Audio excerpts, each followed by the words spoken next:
என் கூட வேலை பார்க்குறப்போ ஒரு அம்மா இருந்தாங்க. அவங்க எப்போதும் அவங்க வீட்டுக்காரர் படத்தையே வச்சுருப்பாங்க, கையில் பத்திரமா வச்சுருப்பாங்க. அவ்வளவு மரியாதை மதிப்புன்னு சொல்லி நாங்கள்லாம் அவங்கள பெருசாக நினைப்போம். இது எதுக்குமா அவங்க வீட்டுக்காரர் படத்தை பத்திரமா இல்லை கையிலே வச்சுருக்கீங்களே, ஆஃபீஸுக்கெல்லாம் எடுத்துகிட்டு வந்து வச்சு அடிக்கடி எடுத்து பார்த்துக்குவாங்க. அவ்வளவு பிரியமாக அவங்க வீட்டுக்காரர் இல்லை. ஆமாம், எனக்கு வந்து ஏதாவது பிரச்சனை வந்துவிடுதுன்னா உடனே எங்கள் வீட்டுக்காரர் படத்தை எடுத்து பார்ப்பேன். பரவாயில்லையே இப்படி ஒரு இதாக. ஆமாம், இதை பார்த்துட்டு நினச்சிக்குவேன், இதை விட பிரச்சனை வேறு என்ன இருந்துட போகுது உலகத்தில் அப்படின்னு நினச்சிக்குவேன். உடனே எனக்கு எல்லாம் போயிடும் அப்படின்ட்டு தான். அப்படி ஒரு அம்மா இருந்தாங்க, இப்போ இருக்காங்க, வேலை பார்த்துக்கிட்டு இருக்காங்க. அப்படிலாம் இங்கே இருக்கிற தாய்மார்கள் பெண்கள் யாராவது அப்படி கூட பண்ணலாம். எப்போதுமே உங்கள் வீட்டுக்காரர் படத்தை கையில் வச்சுக்கோங்க. அது ஒரு யோசனை, குடும்பம் குதூகலமாக இருக்கிறதுக்கு அது ஒரு யோசனை. அதே மாதிரி இவங்களும் அவங்க படத்தை வச்சுக்கலாம், வச்சுக்கிட்டு பிரச்சனை வரும்போது பார்த்துக்கணும். இதை விட நமக்கு என்ன வந்துட போகுது பெருசா அப்படின்னு. அப்படி தான் இருக்கணும். குடும்பம் வந்து நல்லபடியாக இருக்கணும்னா அதுக்கு இப்போ சொல்லுவாங்க, கடவுளே வந்து ஒரு வீட்டு கணவன் வீட்டு தலைவர் கனவுல வந்தாராம். கடவுள் வந்து இது மாதிரி உன்னை விட்டுட்டு உங்கள் குடும்பத்தை உன்னையெல்லாம் விட்டுட்டு போக போகிறேன்னா, அதனால் ஏதாவது வர வேணும்னா கேட்டு போ வாங்கிக்கோ அப்படின்னு கடவுள் சொன்னாராம் இந்த குடும்ப தலைவர்கிட்ட. அவருக்கு என்ன கேட்குறதுன்னு புரியல. கடவுள் வந்து விட்டுட்டு போகிறேங்கிறார், ஏதாவது வரம் கேட்டுக்கோ அப்படின்னு நம்ம என்ன பண்ணுறது, என்ன கேட்குறதுன்னு ஒன்றும் புரியல. குழம்பிக்கிட்டு இருந்தான் அந்த ஆள் கனவுல. இப்போ கடவுள் சொன்னாரா, சரி நீ ரொம்ப குழப்பமாக இருக்க, நாளைக்கு மறுபடியும் உன் கனவுல வரேன், அதுக்குள்ளே நீ முடிவு பண்ணி வை, உனக்கு என்ன வரம் வேணுமோ கேட்டு வாங்கிக்கோ, உனக்கு வரம் கொடுத்துட்டு நான் போயிடுறேன், உன்னை விட்டுட்டு போகிறதா நான் முடிவு பண்ணிட்டேன் அப்படின்ட்டுருக்காரு கடவுள். சரி ஒரு நாள் அவகாசம் கொடுங்க, நாளைக்கு நான் அதுக்குள்ளே முடிவு பண்ணி வைக்கிறேன்ட்டு அவர் வந்தார். மறுநாள் முழிச்சுக்கிட்டார். முழிச்சுக்கிட்டு மனைவி மகன் மக்கள் எல்லாரையும் கூப்பிட்டார், குடும்பத்தில் எல்லாரையும். இப்படி வாங்க, இது மாதிரி நேற்று கனவுல வந்தார் கடவுள், நம்மளை விட்டுட்டு போக போகிறாராம், என்ன வரம் வேணும்னு கேட்டு வாங்கிங்கோ அப்படின்னு இப்போ சொல்லிட்டார். என்ன கேட்குறதுன்னா அப்படின்னு அந்த கணவன் கேட்குறான். இந்த மனைவி சொல்கிறாங்க, என் உடம்பு பூரா நகையாக இருக்கணும் அப்படின்னு கேள் அப்படின்ட்டுருக்கு. அதுக்குள்ளே அந்த ஒரு பொண்ணு ஓடி வந்து, அப்படிலாம் கேட்காதப்பா கடவுள்கிட்ட, இப்போ இருக்கிற சொத்து எவ்வளோ இருக்கோ அதுபோல் இன்னொரு பங்கு வேணும்னு கேள் அப்படின்னு. அந்த பையன் வந்து அவன் வேறு சொன்னான், அவன் அது நமக்கு வந்து இது போல் ஒரு 10 பங்காவது வேணும், 2 பங்களாக கார் வேணும் அப்படின்னு அவன் ஒரு லிஸ்ட்டை கொடுத்தான். இவர் என்ன கேட்குறதுன்னு முடிவு பண்ணுறதுக்குள்ள அங்கே வேலை செய்கிற அம்மா, ஒரு வயசான அம்மா வந்திருக்கு, வேலை செய்கிற அம்மா. அது வந்து சொல்லிச்சான் இவர்கிட்ட, தப்பாரு கடவுள்கிட்ட அப்படிலாம் கேட்காதப்பா, நாளைக்கு வரும்பொழுது என்ன வர வேணும்னா எங்கள் குடும்பத்தில் எல்லாரும் அன்பாக இருக்கணும் பாசமாக இருக்கணும்னு கேட்டு வாங்கிக்கோ வரத்தை, அன்பு பாசம் குடும்பத்தில் எப்போதும் நிலவணும்னு கேட்டு வாங்கிக்கோ, வேற எல்லாம் நம்ம பார்த்துக்கலான்னு அந்த பெரியம்மா சொல்லிச்சான். மறுநாள் அதே மாதிரி படுத்து தூங்கினார். கடவுள் கனவுல வந்தார். வந்து கேட்கும்பொழுது இவர் சொன்னாராம், ஐயா எனக்கு வந்து எங்கள் குடும்பத்தில் நாங்கள் கணவன் மனைவி புள்ள குட்டி எல்லாம் பாசமாக இருக்கணும் அன்பாக இருக்கணும், இதுதான் எங்களுக்கு வர வேணும் அப்படின்னு கேட்டாராம். இவர் கேட்டதும் கடவுள் வந்து தலையை சொரிய ஆரம்பிச்சிட்டாராம். ஏன் என்ன யோசிக்கிறீங்கன்னு கேட்டிருக்காரு. நீங்கள் அன்பாக பிரியமாக இருந்தீங்கன்னா அப்புறம் ஏன் நான் உங்களை விட்டுட்டு போக போகிறேன், நான் ஏற்கனவே இல்லைங்கிறதுனால தான் உங்களை விட்டு போகலாம்னு முடிவு பண்ணியிருந்தேன். இப்போ நீங்கள் ஏற்கனவே பாசமாக இருந்தீங்கன்னா நான் இனிமேல் போக மாட்டேன், அதனால் ஏன் முடிவை மாற்றிக்க வேண்டியதுதான், உங்கள் கூட தான் இருக்க போகிறேன்னாராம். இப்படி ஒரு கதை சொல்லுவாங்க. அதனால் ஒரு குடும்பத்தில் அந்தந்த உறவு முறைகள் சரியாக இருக்கிற வரைக்கும் எல்லாம் நல்லாயிருக்கும். அங்கே தான் இறைவன் வாழும் இல்லம்ங்கிறாங்களே, அதுதான் அது. அதில் அந்த குடும்ப தலைவருங்கிறவர் கணவன் அப்படிங்கிறதுனால அவருக்கு தான் பொறுப்பு. அவருக்கு நிறைய சகிப்புத்தன்மை வேணும், கோபம் வரக்கூடாது, யார் என்ன சொன்னாலும் போகணும். சில கணவன்மார்கள் வந்து எது சொன்னாலும் மனைவி வந்து தட்டுறதில்லை, அங்கே போனால் போவாங்க, எதுக்கு போக சொல்கிறேன்னு கேட்குறதில்ல, போகிறது, இங்கே வான்னா வர்றது. திருவள்ளூர் மனைவி இருந்தாருன்னு சொல்கிறாங்கல்ல, அது மாதிரி. அது எப்படின்னா ஒருத்தர் சொன்னார், அது அப்படி இல்லை, அதுக்கு ஒரு கதை சொன்னார். ஹிட்லர் வந்து வந்தாராம் ஒரு தடவை, ஒரு பெரிய கப்பல் மேலே, கப்பலுடைய மேல் தளத்தில் ஹிட்லர் வந்துக்கிட்டு இருக்கார். ஒரு இங்கிலீஷ் கேப்டன் எதிரில் நிற்கிறான். அவனுக்கு பெரிய ஆச்சரியம், இந்த ஆள் எப்படி இப்படி ஒரு தனி மனிதனாக இருந்துக்கிட்டு உலகத்தையே இப்படி இந்த பாடுபடுத்துகிறார் அப்படின்னு சொல்லி, உன்னுடைய வெற்றிக்கு என்ன காரணம்னு கேட்டாராம் அந்த இங்கிலீஷ் கேப்டன். இப்போ ஹிட்லர் சொன்னாராம், என்னுடைய வெற்றிக்கு காரணம் என்கிட்ட வேலை செய்கிற ஊழியர்கள், நான் கிழிச்ச கோட்டை தாண்ட மாட்டாங்க, நான் என்ன சொல்கிறேனோ அதை உடனே செய்வாங்க, ஏன் எதுக்குன்னு எதிர்த்து பேச மாட்டாங்க, அதுதான் என்னுடைய வெற்றிக்கு காரணம் அப்படின்னு சொல்லி அதை நிரூபித்து காட்டுறோம் பார் அப்படின்னு சொல்லி கையை தட்டினாராம் ஹிட்லர். உடனே ஒரு சிப்பாய் எங்கேருந்து வந்து லெஃப்ட் ரைட்னு போட்டு வந்து சல்யூட் பண்ணி நின்னான். உடனே ஹிட்லர் சொன்னார், நீ அப்படியே இந்த கப்பல் மேல் தளத்துலேருந்து அப்படி கடலில் விழுந்து செத்து போடா அப்படின்னு பொத்துன்னு குதிச்சுட்டான். எதுக்கு சொல்கிறேன் என்ன இதில், உடனே குதிச்சு செத்து போட்டான். இவருக்கு பெரிய ஆச்சரியம் கேப்டனுக்கு. ஹிட்லர் சொன்னார், இதுதான் என்னுடைய வெற்றி காரணம், தப்பார் இன்னொருத்தனை கூப்பிட்றேன் அப்படின்னு தட்டினா இந்த பக்கத்துலேருந்து ஒருத்தன் வந்தான், லெஃப்ட் ரைட் வந்து நின்னா, நீ இப்படி குதிச்சு செத்து போடா அப்படின்னு பொத்துன்னு குதிச்சிட்டான். எதுக்கு போக சொல்கிறீங்கன்னு ஒன்றுமே கேட்கல, குதினா உடனே குதிச்சிட்டான். அப்போ ஹிட்லர் சொன்னார், இதே மாதிரி என்னுடைய ஒவ்வொரு ஊழியர்களும் இருக்கிறாங்க, நானும் ஊழியர்களை இழக்கிறதுக்கு தயாராக இல்லை, தப்பார் தயாராக இருப்பேன் எப்போதும், தப்பார் இன்னொருத்தரம் தட்டுறேன்னு இன்னொருத்தர் வந்தார். எதிர்த்தாவில் இருந்து ஒருத்தன் லெஃப்ட் ரைட் சல்யூட் அடித்தான்.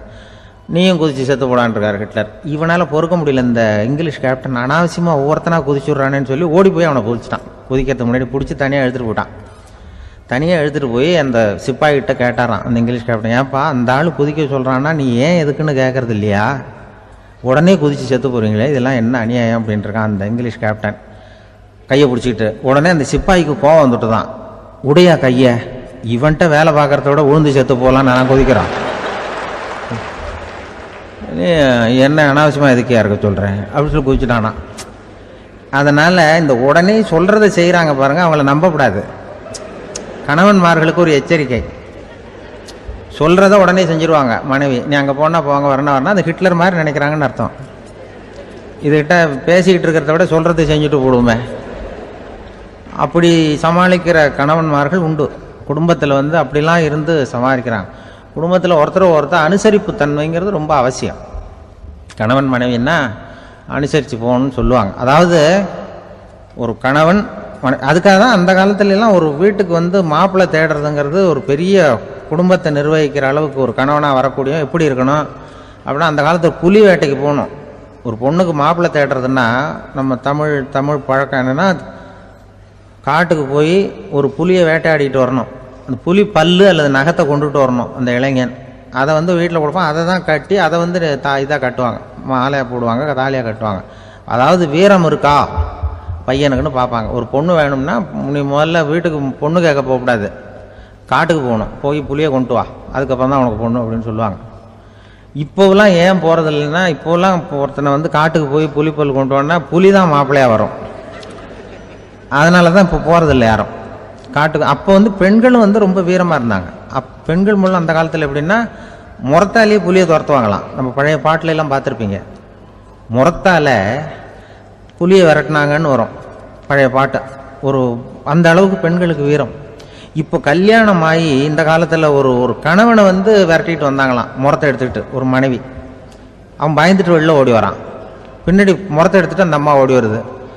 இவனை தனியாக பிடிச்சி கொண்டு போய், என்னப்பா இந்த மனைவிட்டு இப்படி பயந்து ஓடி வரையே, முறத்தால் துரத்துறா இப்படி வரையே அப்படின்னு தான் அவன் அப்படியே தடுமாறிக்கிட்டு, அதெல்லாம் ஒன்றும் இல்லை, அவன் என்ன புலியாக நினைக்கிறா அப்படின்னு ஒரு பெருமையாக சொல்லிட்டானா. அந்த காலத்தில் புலியை தான் முறத்தால் விரட்டினாங்க, இப்போ புருஷனை விரட்டுறாங்க அப்படின்னு சொல்லி. அப்படி அந்த காலத்தில் கணவனுக்கு ஒரு குடும்பத்தை நிர்வகிக்கிற திறமை இருக்கா, உடல் வலிமை தான் முக்கியம். இப்போ கூட மதுரை பக்கத்தில் ஐயாவுக்கு தெரியும், அந்த இளவட்டக்கல்லுன்னு ஒரு ஊர், இப்போ ஊருக்கு ஊர் எல்லையில் கிடக்கும், ஊர் எல்லையில் ஒரு பெரிய கல் கிடக்கும். அந்த ஊருக்கு பொண்ணு கேட்க போகிறவங்க அந்த கல்லை தலைக்கு மேலே தூக்கி காட்டணும், அப்படியே தூக்கி தலைக்கு மேலே வசதி கீழே போடணும். அந்த வலு இருந்தால் தான் நீங்கள் அந்த ஊருக்குள்ளேயே போகலாம், பொண்ணு கேட்கறதுக்கு போகலாம், இல்லைன்னா நீ திரும்பி போக வேண்டியதான். அந்த வலிமை இருக்கா மாப்பிள்ளைங்கன்னு பார்க்குறாங்க. இளவட்டக்கல்லுன்னு பேர். அப்போ என்ன பண்ணாங்கன்னா, ஒரு 1000 வருஷத்துக்கு முன்னாடி அந்த கல்லை தலைக்கு மேலே தூக்கி கீழே போடுவாங்களாம். ஒரு 500 வருஷத்துக்கு முன்னாடி அப்படி கொஞ்சம் தூரம் இடுப்பு அளவுக்கு தூக்கி கீழே போட்டுக்கிட்டு இருந்துருக்குறாங்க. அதுக்கப்புறம் ஒரு 100 வருஷத்துக்கு முன்னாடியெல்லாம் அப்படி முழங்கால அளவுக்கு அப்படி தூக்கி போட்டால் போகிறோம்னு வச்சுருந்தாங்களாம். இப்போ நான் அந்த ஊருக்கு என் கூட பழனிசாமின்னு ஒருத்தர் இருக்கார், அவர் போய் உனக்கு எப்படிப்பா இந்த ஊரில் கல்யாணம் ஆச்சு அப்படின்னா, இப்போலாம் நாங்கள் தொட்டு கும்பிட்டா போகிறோம், அதை அசைக்கிறது கூட இல்லை. அப்படி ஆகிட்டுது. ஒரு குடும்பத்தை கணவனாக வரப்போகிறவனுக்கான தகுதி அந்த காலத்தில் அப்படி இருந்துதான். அப்படி கணவன் தேர்ந்தெடுக்கிறது, குடும்ப தலைவனை தேர்ந்தெடுக்கிறது ஒரு பெரிய காரியம். ஒரு பெரிய செல்வந்தர் போட்டி வச்சாராம், ஒரு நீச்சல் குளம், அதில் யார் வேணாலும் குதித்து அந்த பக்கம் போய் கரையேறலாம். அந்த நீச்சல் குளத்தில் விஷப்பாம்புலாம் கிடக்கு. யார் துணிஞ்சி அந்த விஷப்பாம்பு இருக்கிற குளத்தில் குதித்து அந்த பக்கம் போய் கரையேறானோ அவனுக்கு ஒரு 100 ஏக்கர் நிலம் கொடுப்பேன், அது வேண்டான்னா ஒரு 1000 ஆடு கொடுப்பேன், அதுவும் வேண்டான்னா என் பொண்ணை கொடுப்பேன் அப்படின்னு போட்டி வச்சார். அதான் மாப்பிள்ளையை தேர்ந்தெடுக்கிறதுக்கு அவர் ஒரு வழி, நீச்சல் குளத்தில் குதிச்சு கரையேறணும். இப்போ அந்த ஊரில் இருக்கிற இளைஞர்கள்லாம் பார்க்குறாங்க அந்த குளத்தில் குதிக்கணும்னு. ஆனால் குளத்தில் ஒரு விஷப்பாம்புலாம் கிடக்கு. இது என்ன பண்ணுறதுன்னு பார்த்தா யாருமே குதிக்கிறதுக்கு தைரியம் வரல. திடீர்னு ஒருத்தன் துணிஞ்சு குதிச்சான். படபடன்னு அடிச்சுட்டு போய் அந்த பக்கம் கரையேறிட்டான். கரையேறின உடனே பரவாயில்லையே ஒரு ஆள் வந்துட்டான்னு சொல்லி அவனை அந்த இளைஞனை போய் பிடிச்சிட்டு வந்தாங்க. அந்த பெரியவர் கேட்டார், ஏப்பா இவ்வளவு பெரிய விஷப்பாம்பெல்லாம் கிடக்கிற நீச்சல் குளத்தில் நீ துணிஞ்சு குதித்து கரையேறி இருக்கிற, உனக்கு என்ன 1000 ஏக்கர் நிலம் கொடுத்துருவா, 100 ஏக்கர் நிலம் கொடுக்குவா சொல்கிறப்படி அப்படின்னா வேண்டாம் சார்ன்றிருக்கான். ஓஹோ அப்படின்னா ஒரு 1000 ஆடு வேணுமா உனக்கு அப்படின்னா அதுவும் வேண்டாம் சார். ஓ அப்படின்னா என் பொண்ணு வேணுமா அப்படின்னா அதுவும் வேண்டாம் சாருங்கிறான். அப்புறம் எதுக்குடா குதிச்சுன்ட்டு என்ன உனக்கு என்ன தான் வேணும் அப்படின்னு கேட்டிருக்காரு. என்னை எவன் பிடிச்சி தள்ளி விட்டவன்னு தெரியணும் அப்படின்ட்டுருக்கான். அதுக்காக அவன் பார்த்துருக்கான். அப்படி இருந்தால் தான் துணிச்சல் வரும் இந்த காலத்தில். எதுக்கு இவ்வளவு சங்கடம்லாம் வச்சாங்கன்னா, ஒரு குடும்பத்துக்கு தலைவராக வர வேண்டிய ஒரு ஆள், கணவனாக இருக்க வேண்டியவனுக்கு துணிச்சல் இருக்கா, தைரியம் இருக்கா அப்படிங்கிறது பார்க்கறதுக்காக இப்படிப்பட்ட தேர்வு முறைகள்லாம் வச்சுருந்தாங்க அந்த காலத்துலலாம். இப்போலாம் கல்யாணம் பண்ணுறது ஆளுக்கு நேரில் பார்க்காமலே கூட கல்யாணம் நடக்குது இன்டர்நெட்டில். இப்போ சர்டிஃபிகேட் கேட்குறாங்க, நோய் நொடி இல்லாமல் இருக்காரா பார், காட்டுக்கெலாம் போக வேண்டாம், நேராக ஆஸ்பத்திரிக்கு போய் ஒரு சர்டிஃபிகேட் வாங்கிட்டு வா, உனக்கு ஒன்றும் வியாதி இல்லைன்னு ப்ரூவ் பண்ணு, அதுக்கப்புறம் பார்த்துக்கலாம், மற்றதை பேசுவோம் அப்படின்னு சொல்லி அப்படி இருக்குது நிலைமை. அதனால் குடும்பத்தில் வந்து அந்த கணவனாக இருக்கிற வேண்டியவனுக்கு பொறுப்பு அதிகம். ஏன்னா எல்லாத்தையும் அனுசரித்து போக வேண்டியதாக வந்தான். அப்படி தான் இருக்குது. அந்த கணவன் மனைவிக்குள்ளே விட்டு கொடுக்கறது அதெல்லாம் பற்றி நிறைய எல்லாரும் ஏற்கனவே நம்ம புலவர்கள்லாம் பாடியிருக்காங்க, எல்லோரும் சொல்லுவாங்க. ஒரு கணவன், ஒரு குழந்தை பிறந்து தான் ஒரு வீட்டில், அந்த குழந்தைக்கு என்ன பேர் வைக்கிறதுங்கிறது ஒரு தகராறு. இந்த குழந்தைக்கு என்ன பேர் வைக்கிறதுங்கிறதுல தகராறு வந்துடுது. யார்? கணவனுக்கும் மனைவிக்கும். அவன் என்ன சொல்கிறான், எங்கள் அப்பா பேரை தான் வைக்கணுங்கிறான் அவன். இந்த அம்மா என்ன சொல்லுது, இல்லை எங்கள் அப்பா பேரை தான் வைக்கணும் அப்படிங்குது. காலையிலேருந்து சண்டை, தகராறு. எதிர்த்த வீட்டுக்காரன் பார்த்தான், இது என்ன காலையிலேருந்து எதிர்த்த வீட்டில் தகராறு நடக்குது, என்னென்னு போய் கேட்டிருக்கான். என்னம்மா உங்களுக்கு உள்ள தகராறு, காலையிலேருந்து பார்த்தேன் அப்படின்னா, ஒன்றும் இல்லைம்மா, எங்கள் குழந்தைக்கு பேர் வைக்கிறதுல எங்களுக்கு உள்ளே ஒத்து போக முடியல, நான் வந்து எங்கள் அப்பா பேரை வைக்கணுங்கிறேன், அந்த அம்மா அவங்க அப்பா பேரை வைக்கணுங்குது, அதுதான் எங்களால் குடும்பத்தில் ஒரு நிம்மதி இல்லாமல் இருக்கிறோம், தகராறு பண்ணிகிட்ருக்கோம் அப்படின்னு நானா. அப்போ எதிர்த்த வீட்டுக்காரன் சொல்லியிருக்கான், எதிர்த்த வீட்டுக்காரன்னு நான் எதுக்கு இருக்கிறேன், நான் பஞ்சாயத்து பண்ணி வைக்கிறேன், உங்களுக்குள்ள என்ன இது பேர் தானே வைக்கணும், ஏன்ப்பா உங்கள் அப்பா பேர் என்ன அப்படின்னு அவனை கேட்டிருக்கான். எங்கள் அப்பா பேர் சீனிவாசன் அப்படின்ட்டுருக்கான்.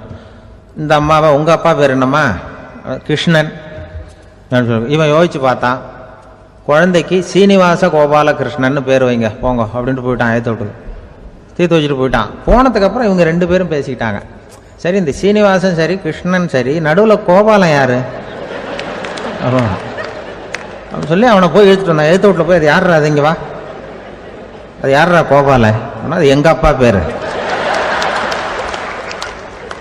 நீ அதை மட்டும் எதுக்கு விட்டு வைக்கிற, அதையும் சேர்த்து வச்சுட்டு போடான். நான் அதாவது குடும்பத்தில் வந்து ஒரு கணவனும் மனைவியும் ஒரு சின்ன விஷயத்தில் கூட ஒத்து போகலன்னா இப்படி தான் ஏற்று விட்டுக்காரன் பஞ்சாயத்துக்கு வருவான், கோபாலன்னு வந்து குறுக்க வருவான் ஒருத்தன். அப்படி அந்த அனுசரிப்புங்கிறது குடும்பத்தில் ரொம்ப அவசியம். கணவனும் மனைவி அது ஒன்றுக்கு மேலே இந்த கல்யாணம் பண்ணிக்கிறாங்க, அது ரொம்ப அவஸ்தை. ஒருவனுக்கு ஒருத்திங்கிறது நம்ம இதெல்லாம் சொல்கிறது. ஒன்றுக்கு மேற்பட்ட திருமணங்கள் வந்து சங்கடத்தில் தான் கொண்டு வந்து விடும். நிறைய சொல்லுவாங்க. உலகத்திலேயே ஒரு பெரிய இது என்ன தெரியுங்களா, இயற்கை வந்து நிர்ணயம் பண்ணுது. இப்போ வந்து நம்ம சில பேருக்கு எனக்கு பொம்பளை பிள்ளை வேண்டாம் ஆம்பளை பிள்ளை வேண்டான்னு சொல்லி இந்த ஸ்கேன் பண்ணி என்னென்னவோ பண்ணிகிட்டு இருக்கிறாங்கல்ல. ஆனால் இயற்கை வந்து அந்த 50-50 ரேஷியோவை அது வந்து மெயின்டைன் பண்ணிகிட்ருக்கு. இந்த உலகத்தில் ஒரு அதிசயமான உண்மை என்னென்னா, 116 ஆம்பளை பிள்ளை பிறந்தா 100 பொம்பளை பிள்ளை பிறகுதான். உலக அளவில் 116 ஆம்பளை பிள்ளை பிறந்தா 100 பொம்பளை பிள்ளை பிறகுது. இது எதுக்கு 16 அதிகமாக பிறக்குதுன்னா, அந்த வாலிப வயசு அடையிறதுக்குள்ளே 16 செத்து போகுது. 16 அங்கங்கே ஓடுறது கொஞ்சம் முரட்டுத்தனமாக போகிறதுனால செத்து போகுது. அந்த 50-50 இந்த ஒருத்தருக்கு ஒருத்தங்கிற ரேஷியோவை இயற்கை வந்து மெயின்டைன் பண்ணிட்டு இருக்கு. அது ஒரு பெரிய அதிசயம். அதை விட பெரிய அதிசயம் என்னென்னா, இந்த உலக யுத்தம் நடந்தது இல்லை, முதல் உலக யுத்தம், 2வது யுத்தம், அப்போ பார்த்துருக்குறாங்க, கணக்கு எடுத்துருக்குறாங்க. அந்த யுத்தம் முடிஞ்ச பிறகு 116 ஆம்பளை பிள்ளைக்கு பதிலாக 160 170 பிறக்க ஆரம்பிச்சுதான். 100 பெண் குழந்தைக்கு 170 180 ஆண் குழந்தை. இது எதுக்குன்னா, அந்த போரில் செத்து போகுதில்ல ஆம்பளை பிள்ளைகள், அதை ஈடுகட்டுறதுக்காக அதிகமாக பிறக்க ஆரம்பிச்சிருக்கு. அந்த அளவுக்கு வந்து இயற்கை வந்து ஒரு பெரிய ரேஷியோவை மெயின்டைன் பண்ணுது. அதாவது ஒருவனுக்கு ஒருத்திங்கிறத அது சொல்லிகிட்டு இருக்கு. புறாவெல்லாம் வளர்த்திங்கன்னா, நான் கூட புறா வளர்த்துருக்குறேன் ஊரில். புறா வளர்த்திங்கன்னா ஒரு தடவைக்கு 2 முட்டை தான் விடும் ஒரு வீட்டுக்கு. அந்த 2 முட்டையும் குஞ்சு பறிச்சுன்னா அதில் ஒன்று வந்து ஆணாக இருக்கும், ஒன்று பொண்ணாக இருக்கும். அது எந்த முட்டை ஆண் எந்த முட்டை பெண்ணுங்கிறத இயற்கை நிர்ணயம் பண்ணுது.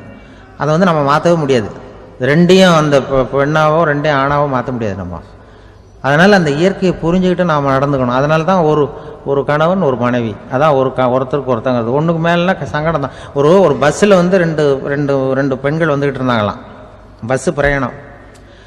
2 பெண்கள் வந்து பக்கத்தில் உட்காந்துருக்காங்க. அந்த கண்டக்டரை கூப்பிட்ருக்காங்க, இங்கே வாயா அப்படின்னு அந்த ஒரு அம்மா கூப்பிட்ருக்கு. என்னம்மா அப்படின்ட்டுருக்கார். வந்து இந்த ஜன்னலை திறந்து விட்டு போ அப்படின்னு. சரின்னு பக்கத்தில் இருந்த ஜன்னலை திறந்து விட்டு அவர் போயிட்டார். பக்கத்தில் இருந்தம்மா உடனே இங்கே வாயா, மறுபடியும் வாயான்னு கூப்பிட்ருக்கு. வந்து என்ன இந்த ஜன்னலை மூடிவிட்டு போ அப்படின்ட்டுருக்கு. மூடிவிட்டு போனார்.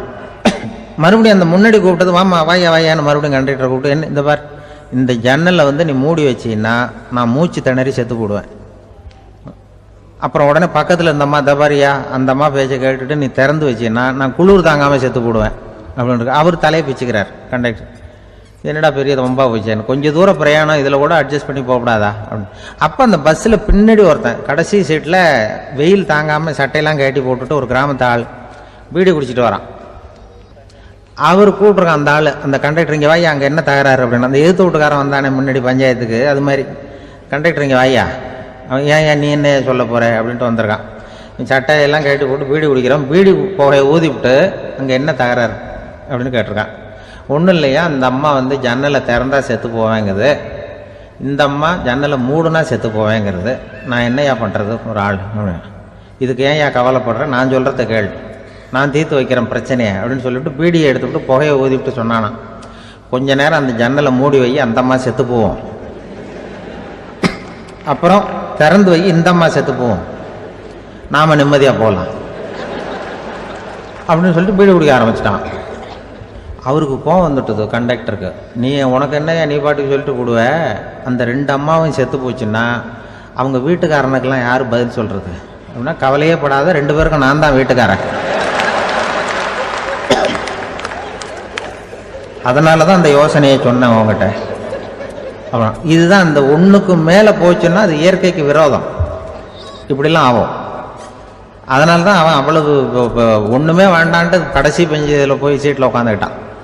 அப்படி அது இயற்கையை புரிஞ்சுக்கிட்டு வாழணுங்கிறது முக்கியம். குடும்பத்தில் வந்து கணவனுடைய பங்கு என்ன, மனைவியினுடைய பங்கு, குழந்தை குட்டிகள்லாம் சொல்லுவாங்க. அப்படி இருக்கணும். கணவன்கிறவனுக்கு நிறைய சகிப்புத்தன்மை தேவைப்படுது. ஒருத்தர் மனசில் நிம்மதி இல்லாமல் உட்காந்துருந்தார். என்ன சார் விஷயம் அப்படின்னு விசாரித்தேன். அகலக்கால் வச்சுட்டேன், அதுதான் அவதிப்படுறேன்னார். விவரமாக சொல்லுங்கன்னு. வீடு கட்டணும்னு ஆரம்பித்தேன், வேலை பாதியிலேயே நிற்கிது, கையில் பணம் இல்லை அப்படின்னார். இது மாதிரி ஆசாமிகள் பல பேரை நீங்கள் பார்த்துருக்கலாம். இவங்கெல்லாம் சுலபமாக மன அழுத்தத்துக்கு ஆளாயிடுறாங்க. மன உளைச்சல், அதாவது ஸ்ட்ரெஸ் அப்படின்னு சொல்கிறோமே, அதுக்கு அடிப்படையான சில காரணங்கள் உண்டு. அதாவது மிகையாக திட்டமிடுதல் அப்படிங்கிறதும் ஒரு முக்கியமான காரணம். நடைமுறை சாத்தியம் என்னங்கிறத மனசில் வச்சுக்கிட்டு எந்த திட்டத்தையும் தீட்டணும், அப்போ தான் அது சரியாக வரும். 2வது காரணம் என்ன தெரியுமா, ஒரே நேரத்தில் பல்வேறு செயல்களில் ஈடுபடுறது. தொலைபேசியில் பேசிக்கிட்டே கையில் இருக்கிற கடிதத்தை படிச்சுக்கிட்டே எதிரில் உட்காந்துக்கிட்டு இருக்கிறவருக்கும் அப்பப்போ பதில் சொல்லிக்கிட்டு மனசில் பல்வேறு சிந்தனைகளை அப்படியே ஓட விட்டுக்கிட்டு இருக்கிறது, இதுவும் மன அழுத்தத்தை உண்டாக்குது. 3வது காரணம், எதிலேயும் வெற்றி மட்டும் எதிர்பார்க்குற ஒருதலைப்பட்சமான ஆர்வம். நாம் தொட்டதெல்லாம் வெற்றியாகவே முடியணும் அப்படின்னு எதிர்பார்க்குறவங்க ஏதாவது ஒன்றில் தோல்வியை கண்டால் தோண்டு போயிடுறாங்க. எப்படியும் முடியலாம்ங்கிற எண்ணம் ஏற்கனவே நமக்குள்ளே இருந்துட்டுதுன்னா அந்த அவஸ்தை வராது. அதனால் அதுவும் நம்ம வளர்த்து கொள்ள வேண்டிய ஒரு குணம். மன உளைச்சல் ஏற்படுறதுக்கு இன்னொரு காரணம், எதையும் வேகமாக செஞ்சுடணும் அப்படிங்கிற துடிப்பு. அந்த துடிப்பே மனசை அழுத்த ஆரம்பிச்சிடும். எந்த ஒரு காரியத்திலையும் தாமதமோ இடையூறோ ஏற்பட்டால் அதை பொறுத்துக்கிற மனப்போக்கம் வேணும். அது இல்லாதவங்க அழுத்தத்துக்கு ஆளாயிடுறாங்க. சில பேர் வேலைன்னு எந்த நேரம் பார்த்தாலும் வேலையே கதின்னு கிடப்பாங்க. பொழுதுபோக்குக்கோ உடற்பயிற்சிக்கோ குடும்பத்தில் உள்ளவங்க அல்லது நண்பர்கள் கூட கலந்துரையாடவோ கொஞ்சம் கூட நேரம் ஒதுக்க மாட்டாங்க. இந்த சுபாவம் மன அழுத்தத்தை உண்டு பண்ணும். இதையெல்லாம் புரிஞ்சுக்கிட்டு அதிலிருந்து விடுபடுறது எப்படின்னு யோசிக்கணும். வல்லுநர்கள் இது தொடர்பாக சில யோசனைகளை சொல்லி வச்சிருக்கிறாங்க. அது என்னன்னா, வாழ்க்கைங்கிறது பிரச்சனைகளால் பின்னப்பட்ட ஒன்று, அது எப்போவுமே முடிவடையாத ஒரு தொடர்கதை அப்படிங்கிறத முதல்ல நாம் புரிஞ்சுக்கணும். ஒரே நேரத்தில் ஒரு காரியத்தில் மட்டுமே நாம் கவனம் செலுத்தணும். அடுத்தவங்க காரியத்தில் தலையிடக்கூடாது. எதையும் பேச ஆரம்பிக்கிறதுக்கு முன்னாடி நம்மை நாமே கேட்டுக்க வேண்டிய கேள்வி 2. 1, நான் சொல்ல போகிறது ரொம்ப முக்கியமானதா? 2வது, நான் சொல்கிறத அவங்க கேட்கறதுக்கு ஆசைப்படுறாங்களா? நான் பேசுகிறதுக்கு அது சரியான நேரம் தானா? இதை யோசித்து பார்த்ததுக்கப்புறம் எதையும் பேச ஆரம்பிக்கணும். முடிஞ்ச அளவுக்கு வளைந்து போகிற சுபாவத்தை வளர்த்துக்கணும். நம்ம நேரம் விலை மதிப்பு இல்லாதது, அதை வீணாக்கக்கூடாது. சிரிக்க தெரியலனாலும் பரவாயில்ல, முகத்தில் கொஞ்சம் புன்முறுவலாவது காட்டணும். இதெல்லாம் ரொம்ப முக்கியம். அடுத்தவங்க ஏதாவது செஞ்சால் உடனே நன்றி சொல்ல மறக்கப்படாது. தினமும் கொஞ்சம் நேரத்தை தனிமையில் செலவு பண்ணணும். மன உளைச்சலிருந்து விடுபடுறதுக்கு 3 முக்கிய வழிகள் சொல்கிறாங்க. அதை சுருக்கமாக ரெட் அப்படின்னு சொல்கிறாங்க. RED ஆங்கில எழுத்தில். அந்த முதல் எழுத்து R, அது என்னென்னா ரிலாக்ஸேஷன், அதாவது இடை ஓய்வு. 2வது E எக்ஸர்சைஸ், உடற்பயிற்சி. 3வது டயட், திட்டமிட்ட உணவு முறை. அதனால் தியானம், மூச்சு பயிற்சி இதெல்லாம் இந்த இடை ஓய்வுக்கு வழிகள். எந்த வேலையையும் தொடர்ந்து செய்யக்கூடாது. எல்லார்கிட்டையும் கலகலப்பாக பழகணும். மாதத்துக்கு ஒரு நாளாவது குடும்பத்தோடு வெளியில் போயிட்டு வரணும். சுலபமான உடற்பயிற்சிகளை செய்யலாம். உடற்பயிற்சிங்கிறது நமக்காக நாம் செய்கிற ஒரு நீண்டகால முதலீடு அப்படின்னு சொல்லுவாங்க. அதாவது லாங் டேர்ம் இன்வெஸ்ட்மெண்ட்டாக. அளவோடு சாப்பிட்ணும், மெதுவாக சாப்பிட்ணும். இதெல்லாம் கொஞ்சம் மனசில் வச்சுக்கிட்டு நடந்துக்கிட்டால் மகிழ்ச்சியாக வாழலாம். சில பேர் சாப்பாட்டு விஷயத்தில் ரொம்ப அக்கறை எடுத்துக்கிறது உண்டு. ஒரு குண்டு ஆசாமி சாப்பிட உக்காந்தார். முதல்ல ஒரு மாத்திரை சாப்பிட்டார். எதுக்குன்னு கேட்டோம். பசி எடுக்கிறதுக்குன்னார். சாப்பிட்டு முடித்தார். பிறகு மறுபடியும் ஒரு மாத்திரை சாப்பிட்டார். இது எதுக்குன்னு கேட்டோம். சாப்பிட்டது ஜீரணமாகறதுக்கு அப்படின்னார். ஒரு ஆஃபீஸில் வேலை பார்க்குற ஒருத்தர் ஏதோ தப்பு பண்ணிவிட்டார். உடனே மேல் அதிகாரி அவரை கூப்பிட்டு அனுப்புனார். நீ செஞ்சது தப்புன்னார் கோபமாக. இது ஒரு ரகம். சில அதிகாரிகள் இப்படி நீங்கள் செஞ்சது தப்புன்னு சொல்கிறதில்ல, நீங்கள் செஞ்சது சரி அப்படின்னு சொல்கிறதில்ல. எப்படி சொல்லுவாங்கன்னா, நீங்கள் செஞ்சது சரியில்லைன்னு நான் நினைக்கிறேன் அப்படின்னு சொல்லுவாங்களாம். அதாவது சில பேர் நீங்கள் செஞ்சது தப்புங்கிறாங்க, அதையே மாற்றி சொல்கிறார் இவர், நீங்கள் செஞ்சது சரியில்லைன்னு நினைக்கிறேன். இது ரெண்டும் அர்த்தம் ஒன்று தான், இருந்தாலும் வார்த்தைகள் வித்தியாசம். நிர்வாக திறமை இல்லாத ஒரு அதிகாரி யூ ஆர் ராங் அப்படின்னு சொல்லுவாராம்.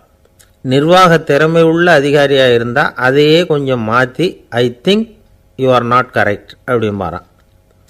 இதுதான் வித்தியாசம். இருந்தாலும் வார்த்தைகளை உபயோகப்படுத்துகிற விதத்தை வச்சு தான் வேலை நல்லா நடக்கிறதும் நடக்காததும் இருக்குது. விவரம் தெரிஞ்சவங்க என்ன சொல்கிறாங்க தெரியுமா? Be a leader not a boss அப்படிங்கிறாங்க. ஒரு லீடராக பாஸாக இருக்காதே அப்படிங்கிறாங்க. சரி, அப்படின்னா லீடருக்கும் பாஸுக்கும் வித்தியாசம் உண்டா அப்படின்னு கேட்டால் இருக்குன்னு சொல்கிறாங்க. லீடருங்கிறவர் வேறு, பாஸுங்கிறவர் வேறு. ஒரு லீடர் எப்படி நடந்துக்குவார், ஒரு பாஸ் எப்படி நடந்துக்குவார், இதை முதல்ல நாம் தெரிஞ்சுக்கணும். அவங்க எப்படி நடந்துக்குவாங்க அப்படிங்கிறதுக்கு சில விவரங்கள் இருக்குது. அதை கேட்டோம்னா நாம் புரிஞ்சுக்கலாம் அதை. அதாவது பாஸுங்கிறவர் விரட்டிக்கிட்டே இருப்பார், லீடருங்கிறவர் ஊக்கப்படுத்திக்கிட்டே இருப்பார். நாளைக்கு சாயந்தரத்துக்குள்ளே அந்த வேலையை செஞ்சு முடிக்கலைன்னா தொலைச்சி விடுவோம் தொலைச்சி அப்படிம்பார் அவர். இவர் எப்படி சொல்லுவார்னா, இது வரைக்கும் நீங்கள் செஞ்சுருக்கிற வேலை ரொம்ப அற்புதம் அப்படிம்பார். பாஸுங்கிறவர் அதிகாரத்தை நம்பி செயல்படுறவர், லீடருங்கிறவர் நல்லெண்ணத்தை நம்பி செயல்படுறவர்.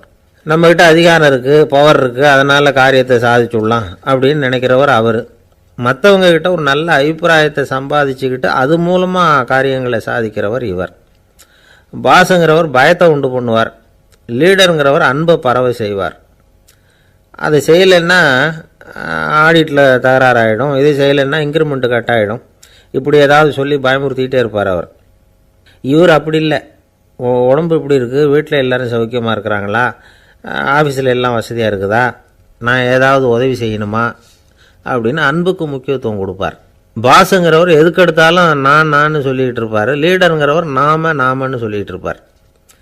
பாஸுங்கிறவர் தப்புக்கு காரணம் யாருன்னு பார்ப்பார், லீடருங்கிறவர் தப்பு என்னன்னு பார்ப்பார். இதுதான் ரெண்டு பேருக்கு வித்தியாசம். The boss shows who is wrong, the leader shows what is wrong அப்படின்னு சொல்லுவாங்க. இந்த காரியம் எப்படி செய்யப்பட்டிருக்கு அப்படின்னு தெரிஞ்சுக்கிறவர் பாஸ். இந்த காரியத்தை எப்படி செய்யணும்னு செஞ்சு காட்டுறவர் லீடர். பாஸுங்கிறவர் பணியாளர்களை திட்டுவார், லீடர் மரியாதைக்குரியவராக நடத்துவார், அதுக்குரியவராக அவர் நடந்துக்குவார். செய்கிற வேலையை ஒரு சுமையாக நினைக்க வைக்கிறவர் பாஸ், செய்கிற வேலையை ஒரு சந்தோஷமாக ஆக்கிறவர் லீடர். ஒரு முதலாளியாக இருக்கிறவர் அல்லது ஒரு நிர்வாகியாக இருக்கிறவர் இது மாதிரியான நுணுக்கங்களையெல்லாம் தெரிஞ்சு வச்சுக்கிறது நல்லது. ஒரு பாஸ் இருக்கார், அவர் ஒரு நாள் ரொம்ப பெருமையாக தன்னோட ஆஃபீஸை பற்றி பேசிக்கிட்டு இருந்தார். எனக்கு கீழே 200 பேர் வேலை செய்கிறாங்க சார், நான் ஒரு கோடு கிழிச்சா அவங்க அதை தாண்டாத அளவுக்கு நான் நடந்துக்கிறேன் சார் அப்படின்னார் அவர். அது எப்படி முடியுது உங்களால் அப்படின்னு கேட்டோம். நான் கோடே கிழிக்கிறதில்ல சார் அப்படின்னார். என்ன சார் உங்கள் பையன் என்ன செஞ்சுக்கிட்டு இருக்கிறான் இப்போது அப்படின்னு கேட்டார் ஒருத்தர். அடிக்கடி கண்ணாடி முன்னாடி நின்று அழகு பார்த்துக்கிட்டு இருக்கிறான் சார் அப்படின்னார் அப்பா. இளம் பருவம் இப்படி தான் இருக்கும், அதையெல்லாம் சாதாரணமாக நினச்சிடாதீங்க அப்படின்னார் அவர். என்ன சார் சொல்கிறீங்க, கண்ணாடி முன்னாடி நின்றுக்கிட்டு நேரத்தை வீணாக்கிக்கிட்டு இருக்கான், அதை ஒரு பெரிய விஷயமா நான் நினைக்கணுமா அப்படின்னார் இவர். இளம் பருவத்தில் இளைஞர்களுக்கும் சின்ன பொண்ணுங்களுக்கும் அடிக்கடி கண்ணாடியில் பார்க்கணும்னு தோணும். அது வெறுமனே அழகு பார்க்குறது மட்டும் இல்லை, அவங்க தங்களையே தேடி கண்டுபிடிக்கிற ஒரு முயற்சி அது. இது ஒரு மனோதத்துவ விளைவு. இது வரைக்கும் சின்ன பிள்ளையாக இருந்துட்டோம், இனிமேல் நாமளும் மற்றவங்க மாதிரி மனிதர்கள் தான் அப்படிங்கிற உணர்வு அவங்களுக்கு வருது. தங்களோட முகம் எப்படி இருக்குது, அழகு எப்படி இருக்குது, உடம்பு நேரம் எப்படி இருக்குது, முடி எப்படி இருக்குது அப்படிங்கிறதையெல்லாம் கண்டுபிடிக்கிறாங்க. அதுக்கப்புறம் இன்னொரு ஆணோ பொண்ணோ தன்னை கவனிக்கணும் அப்படின்னு நினைக்கிறாங்க. இதெல்லாம் மனோதத்துவ உண்மைகள், இதெல்லாம் இயற்கை. இதை பார்த்துட்டு பெற்றவங்க பிள்ளைங்க கெட்டு போட்டாங்க அப்படின்னு நினைக்கக்கூடாது, அவங்கள திட்டிக்கிட்டே இருக்கக்கூடாது. இன்றைக்கி பல குடும்பங்களில் இதுதான் நடந்துக்கிட்டு இருக்குது. மனுஷ வாழ்க்கையிலேயே இப்படியும் இல்லாத அப்படியும் இல்லாத ஒரு பருவம் இளம் பருவம். 13லேருந்து 19 வயசுக்கு உட்பட்ட ஆண்கள் பெண்கள் இந்த வகையை சேர்ந்தவங்க, டீனேஜ் குரூப். இவங்கள சின்னவங்கன்னு நினச்சிட முடியாது, பெரியவங்கன்னு நினச்சிட முடியாது. இவங்க ரொம்ப சென்சிட்டிவ். சமூகம் நினச்சா இவங்களை நல்லவங்களாகவும் ஆக்கலாம், கெட்டவங்களாகவும் ஆக்கலாம். கொஞ்சம் அக்கறை எடுத்துக்கிட்டால் பெரிய பெரிய மேதைகளையும் விஞ்ஞானிகளையும் உருவாக்கலாம். ஆனால் நடக்கிறது என்ன தெரியுமா, அநேகமாக இவங்களை யாருமே சரியாக புரிஞ்சுக்கிறது இல்லை, இவங்களை சரியாக நடத்துறதும் இல்லை. இது வரைக்கும் நாம் சொல்கிறத கேட்டுக்கிட்டு இருந்தான், இப்போல்லாம் அவன் இஷ்டத்துக்கு நடக்க ஆரம்பிச்சுட்டான் அப்படின்னு வருத்தப்படுற பெற்றோர்கள் அதிகம். இது வருத்தப்படுற விஷயம் இல்லை, சந்தோஷப்பட வேண்டிய விஷயம். உங்கள் புள்ள சொந்தமாக யோசிக்க ஆரம்பிக்கிறதும் நடந்துக்க ஆரம்பிக்கிறதும் ஒரு தப்பான விஷயமா? அவன் கடைசி வரைக்கும் உங்கள் பேச்சையே கேட்டுக்கிட்டு இருக்கணுங்கிறது என்ன நியாயம்? இன்றைக்கி இளைஞர்களை பெரியவங்க தப்பாக புரிஞ்சுக்கிட்டு தவறாக நடத்துறதுனால தான் அவங்களுக்கு வெறுப்பு, எரிச்சல், மனக்கசப்பு எல்லாம் உண்டாகுது. பெற்றவங்க சரியாக மதிக்கிறது இல்லை அப்படிங்கிற ஒரே காரணத்தினாலேயே வீணாக போகிற பிள்ளைங்க இன்றைக்கி அதிகம். சரி, பெற்றவங்களுக்கு இன்றைக்கி என்ன தான் புத்தி சொல்ல வர்றீங்க அப்படின்னு கேட்குறீங்களா? நாம் எதையும் சொல்ல வரல, ஆனால் அது சம்பந்தமான சில நிபுணர்கள் சொல்லியிருக்கிறத உங்கள் காதில் போட்டு வைக்கலாம். அது என்னென்னா, பிள்ளைங்க கிட்ட அன்பு செலுத்துங்க. குழந்தையாக இருந்தப்போ எவ்வளவு பாசமாக இருந்தீங்க, வளர வளர அதை ஏன் குறைச்சிக்கிறீங்க? பெற்றவங்களின் அன்பான வார்த்தைகளுக்கு ஏங்குறவங்க தான் இன்றைய இளைஞர்கள்.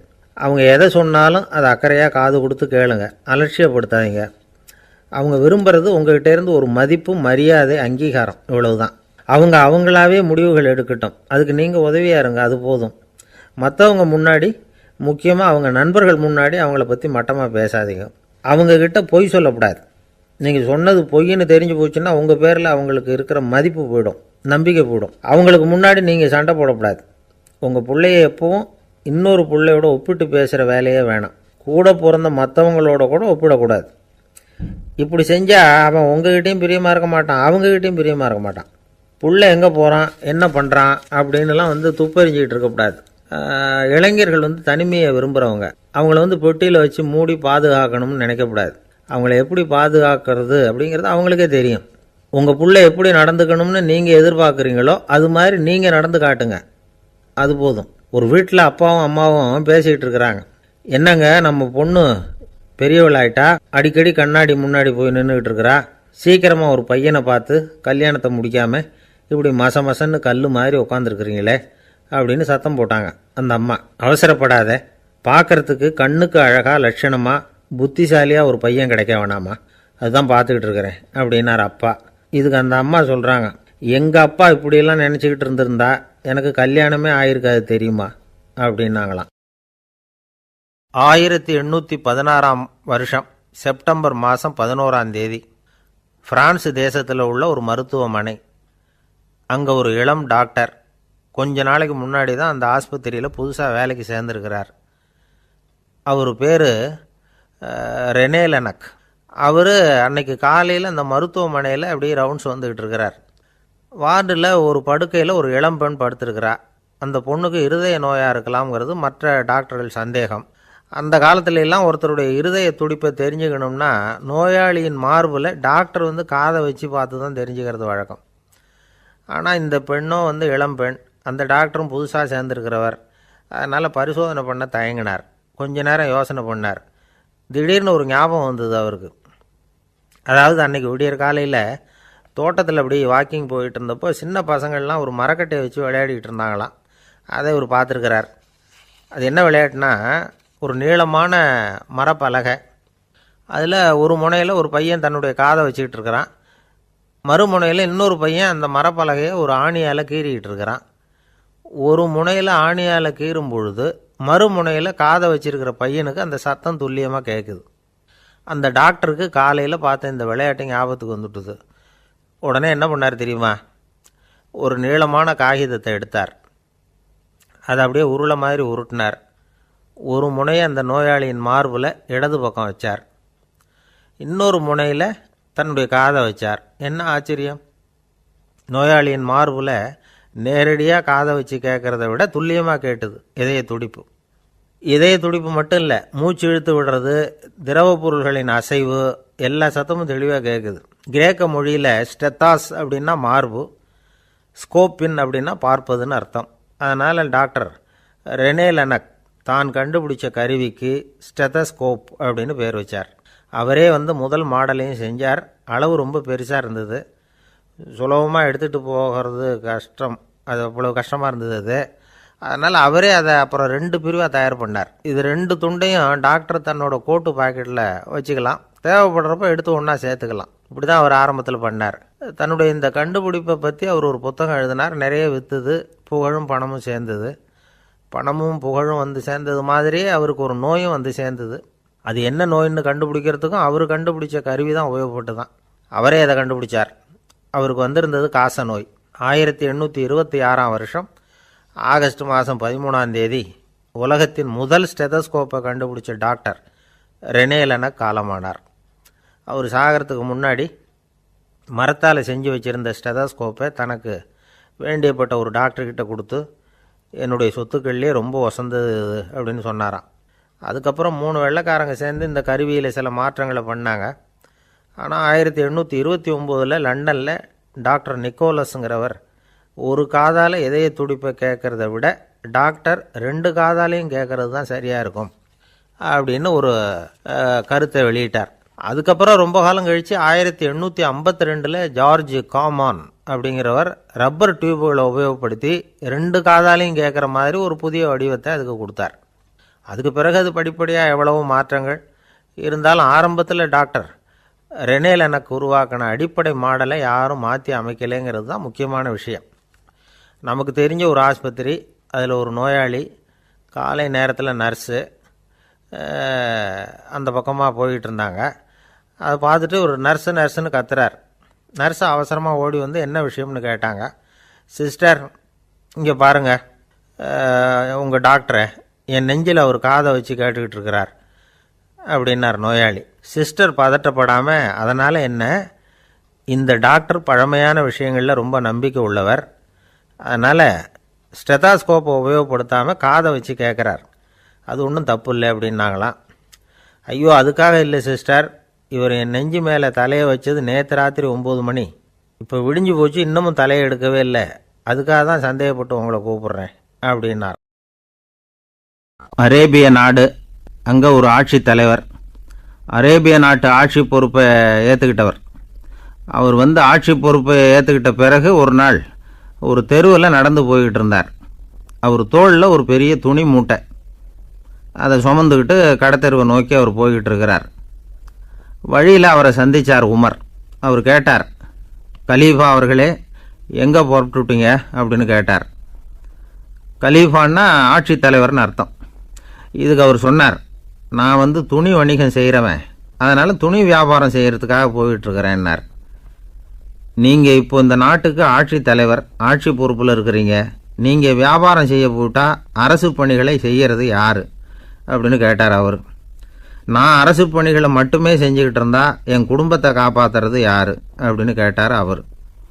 இப்படி கேட்டவர் யார் தெரியுமா? அவர் தான் அபூபக்கர், இறை தூதர் முகமது அவர்களுக்கு பிறகு கலீஃபாவாக தேர்ந்தெடுக்கப்பட்டவர். அப்போலாம் ஆட்சி தலைவர்களுக்கு சம்பளம்னு எதுவும் கிடையாது. இந்த பிரச்சனையை எப்படி தீர்க்கிறதுன்னு யோசனை பண்ணார் உமர். அபு உபைதா அவர்கள்கிட்ட அழைச்சிட்டு போனார். அவர் யாருன்னா, அவர் தான் பொது நிதி கருவூலத்தின் பொறுப்பாளர். அவர்கிட்ட பிரச்சனையை சொன்னார். இது மாதிரி ஆட்சி தலைவருக்கு பொது நிதியிலிருந்து ஊதியம் அளிக்க முடியுமான்னு கேட்டார். பொது நிதி விதிகளின்படி அதுக்கு சாத்தியம் இல்லைன்னு சொல்லிவிட்டார் அவர். சரி, வேற ஏதாவது வழி இருக்குதான்னு கேட்டார் உமர். அபு உபைதா கொஞ்சம் யோசனை பண்ணி பார்த்தார். அப்புறமா சொன்னார், மக்காவிலிருந்து மதீனாவுக்கு குடிபெயர்ந்து வந்த அகதிகளுக்கு நிதி உதவி அளிக்கிறதுக்கு விதிகளில் இடம் இருக்கு. அப்படி பார்த்தா அபூபக்கரும் அகதி தானே, அதனால் எல்லா அகதிகளுக்கும் கொடுக்கறது மாதிரியே அவருக்கும் ஒரு தொகை அளிக்கலாம்னார். கலீஃபா அபூபக்கருக்கு இந்த அகதி உதவித்தொகையைத்தான் கொடுத்துட்டு வந்தாங்களாம். குடும்ப செலவுக்கு அது போதுமானதாக இல்லை. இருந்தாலும் கலீஃபாங்கிறதுக்காக மற்ற அகதிகளை விட அதிகமாக தொகையை பெற அவர் விரும்பலை. மார்பு பக்கம் கிழிஞ்சிருந்த ஒரு மேலாடையை தான் அவர் அணிஞ்சிருந்தார்.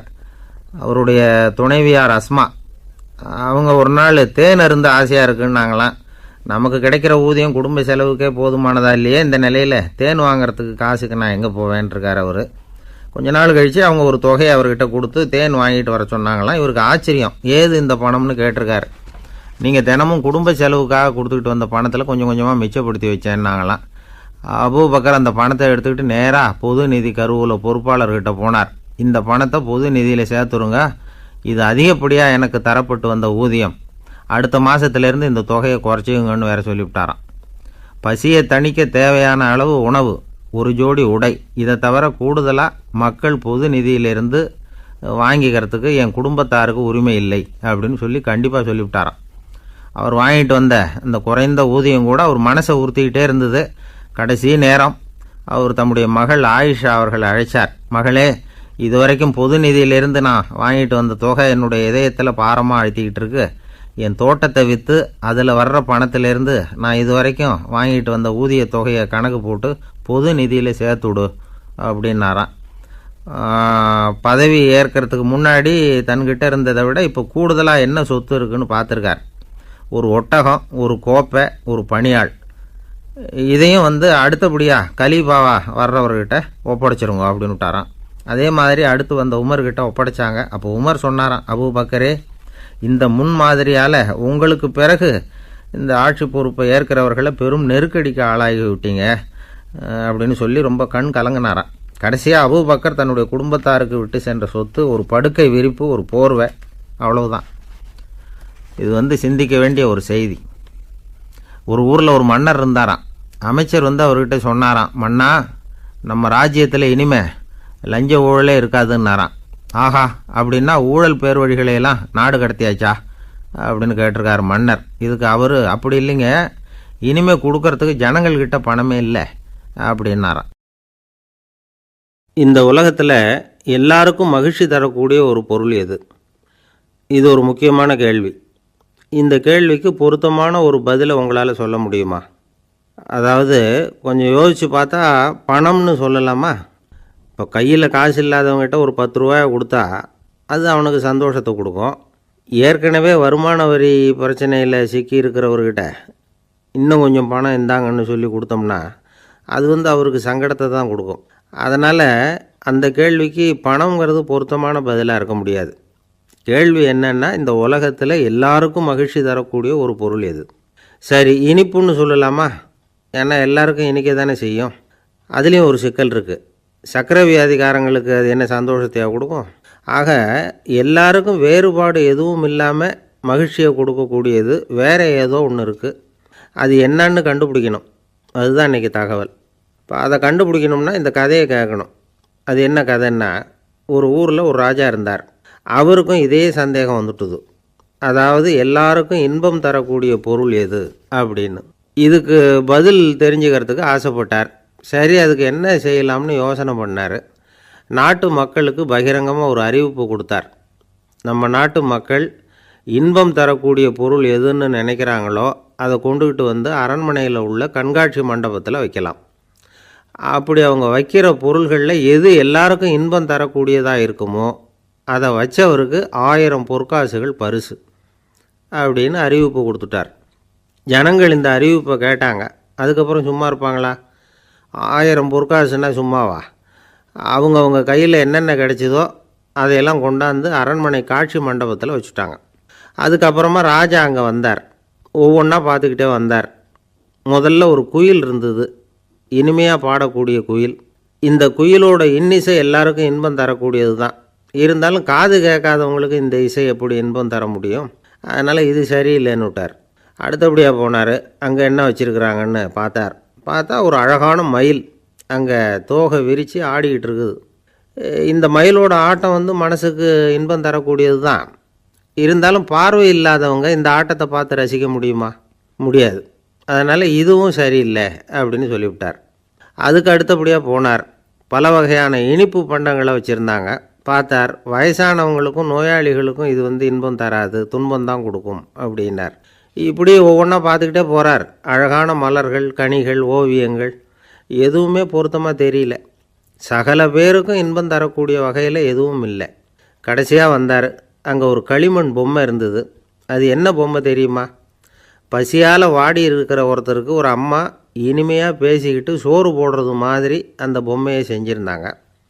அதுக்கு கீழே அன்பு அப்படின்னு எழுதியிருந்துதான். ராஜா பளிச்சுன்னு ஒரு முடிவுக்கு வந்தார்.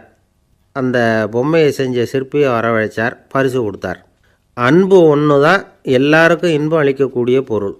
காது கேட்காதவங்களும் அதை கேட்க முடியும், பார்வை இல்லாதவங்களும் அதை பார்க்க முடியும், குழந்தைகளும் அதை உணர முடியும் அப்படின்னு அதுக்கு விளக்கம் கொடுத்தார் அந்த மன்னர்.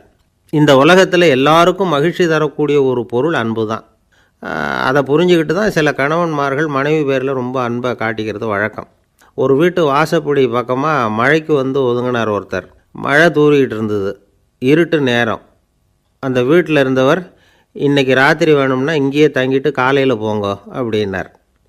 உடனே இவர் சொன்னார், ரொம்ப நன்றிங்க, ஒரு 10 நிமிஷத்தில் இதை வந்துவிடுறேன் அப்படின்னு சொல்லிவிட்டு எங்கேயோ ஓடினார். 10 நிமிஷம் கழித்து திரும்பி வந்தார்.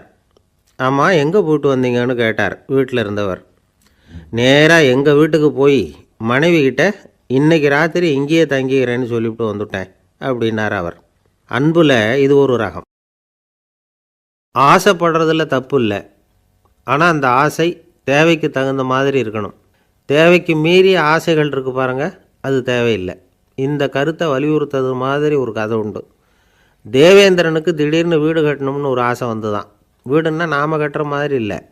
தேவேந்திரன் வீடுன்னா சும்மாவா? ஒரு பிரம்மாண்டமான அரண்மனை கட்டணும். அது மாதிரி இந்த 3 லோகத்துலேயும் ஒரு அரண்மனை கிடையாது அப்படின்னு எல்லாரும் சொல்லணும். இது அவனோட ஆசை. உடனே தேவ தச்சரான விஸ்வகர்மாவை கூப்பிட்டான், உத்தரவு போட்டான். விஸ்வகர்மா தன்னுடைய உதவியாளர்களை எல்லாம் கூப்பிட்டு ஒன்றா சேர்த்துக்கிட்டார். படாத பாடுபட்டு ஒரு பெரிய அரண்மனையை கட்டி முடித்தார். கட்டி முடிக்க 1000 வருஷம் ஆச்சு. தேவேந்திரன் வந்து பார்க்குறான். அவனுக்கு திருப்தி ஏற்படலை. என்னுடைய அந்தஸ்துக்கு இது ரொம்ப சாதாரணமான கட்டிடம், இதை விட இன்னும் பெருசாக கட்டு அப்படின்னா. தேவ தச்சர் திணறி போயிட்டார். அவரால் அதுக்கு மேலே எதுவும் செய்ய முடியல. என்ன பண்ணுறதுன்னு யோசனை பண்ணார். நேராக நாரதர் காலில் போய் விழுந்தார். நீங்கள் தான் என்னை இந்த பிரச்சனையிலேருந்து காப்பாற்றணும்னார்.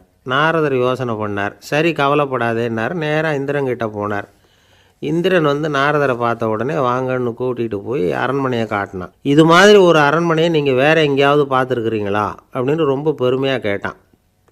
நான் பார்த்ததில்லை, ஆனால் என்னை விட வயசில் மூத்தவர் மகரிஷி லோமேசர், அவர் ஒரு வேளை பார்த்துருக்கிறாரா என்னமோ அப்படின்னார். உடனே அவரை மனசில் நினச்சி தியானம் பண்ணினார். அடுத்த கணம் லோமேசர் அங்கே வந்தார். இடையில் ஒரு சின்ன துண்டு, கையில் ஒரு கமண்டலம், தலையில் ஒரு பாய், அவ்வளவுதான் அவர்கிட்ட இருந்தது. எதுக்காக தலையில் எந்த பாய் அப்படின்னு கேட்டான் இந்திரன். என்ன மாதிரி அற்ப ஆயுள் உள்ள ஒரு ஜீவன் தனியாக வீடு கட்டிக்கிட்டு திண்டாடணுமா? இந்த பாய் தான் ஒரு வீடு மாதிரி எனக்கு நிழல் கொடுக்குது அப்படின்னார் அவர்.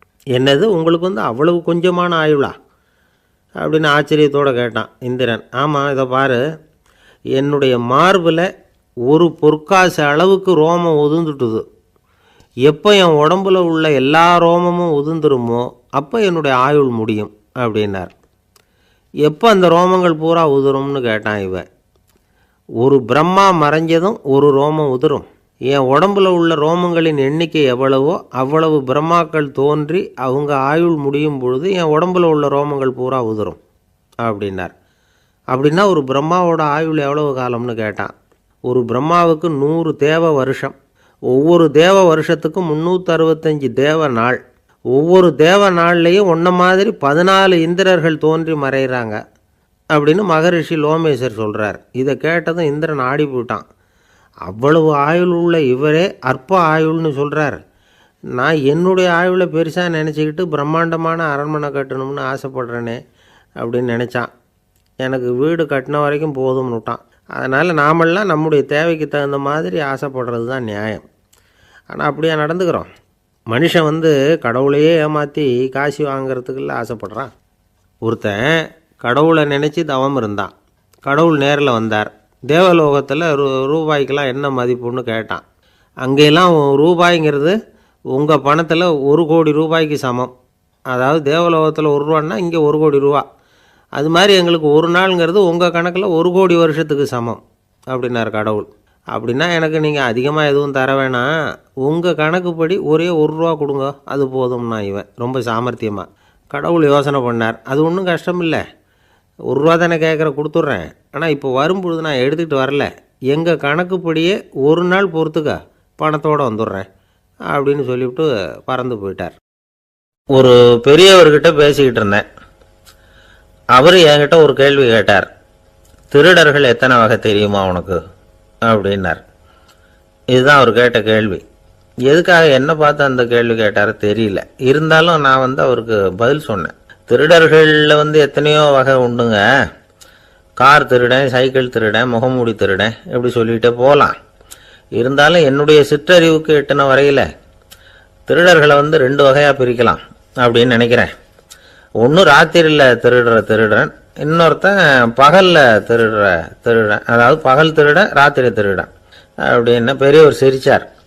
என்ன சிரிக்கிறீங்களே, என்ன கள்வர்கள் 4 வகை அப்படின்னு ஆரம்பித்தார். எப்படின்னு கேட்டேன். சாப்பாட்டுக்கு இல்லாமல் திருடுறாங்க பாருங்க, அது ஒரு வகையான். சாப்பாட்டுக்கு இருந்தும் திருடுறாங்க பாருங்க, அது ஒரு வகையான். இதை தவிர இன்னும் ஒரு 2 வகை திருட்டு உண்டு. அது என்னன்னா, ஆண்டவன்கிட்ட இருந்து நாம திருடுற திருட்டு, இன்னொன்று என்னன்னா நம்ம கிட்ட இருந்து ஆண்டவன் திருடுற திருட்டு அப்படின்னார். எனக்கு ஒன்றும் புரியல. என்ன சார் இது, ஆண்டவனையே திருடன்னு சொல்றீங்களே அப்படின்னு ஆச்சரியமா. ஆமாங்க, ஆண்டவனை கல்வன்னு சொல்றது இல்லையா. காஞ்சிபுரத்துக்கு பக்கத்தில் திருக்கார்வனம் அப்படின்னு ஒரு ஊர் இருக்கு. அங்கே உள்ள பெருமாளுக்கு கல்வர்னு தான் பேர்.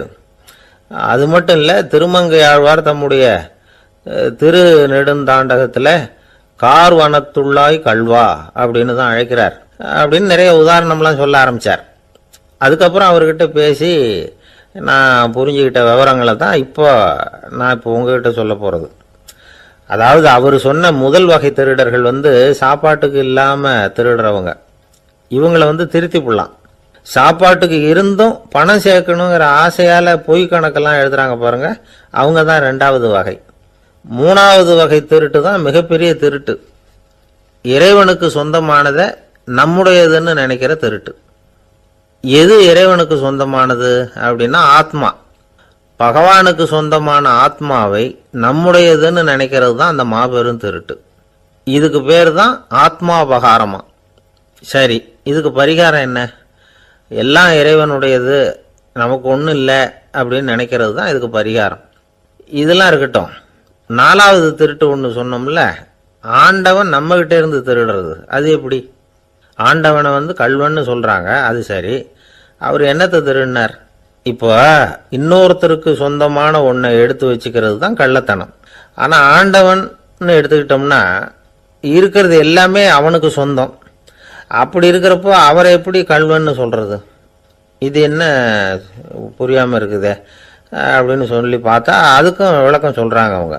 அதாவது ஆண்டவனுக்கு உருவமே கிடையாது, அரூபமாக இருக்கிறவன், அதாவது உருவம் இல்லாமல் இருக்கிறவன். அப்படி உள்ள பகவான் நம்மளை மாதிரி உருவத்தில் இருக்கிறான். நம்மளை மாதிரியே கையை காலு மூக்கெல்லாம் இருக்குது ஆண்டவனுக்கு.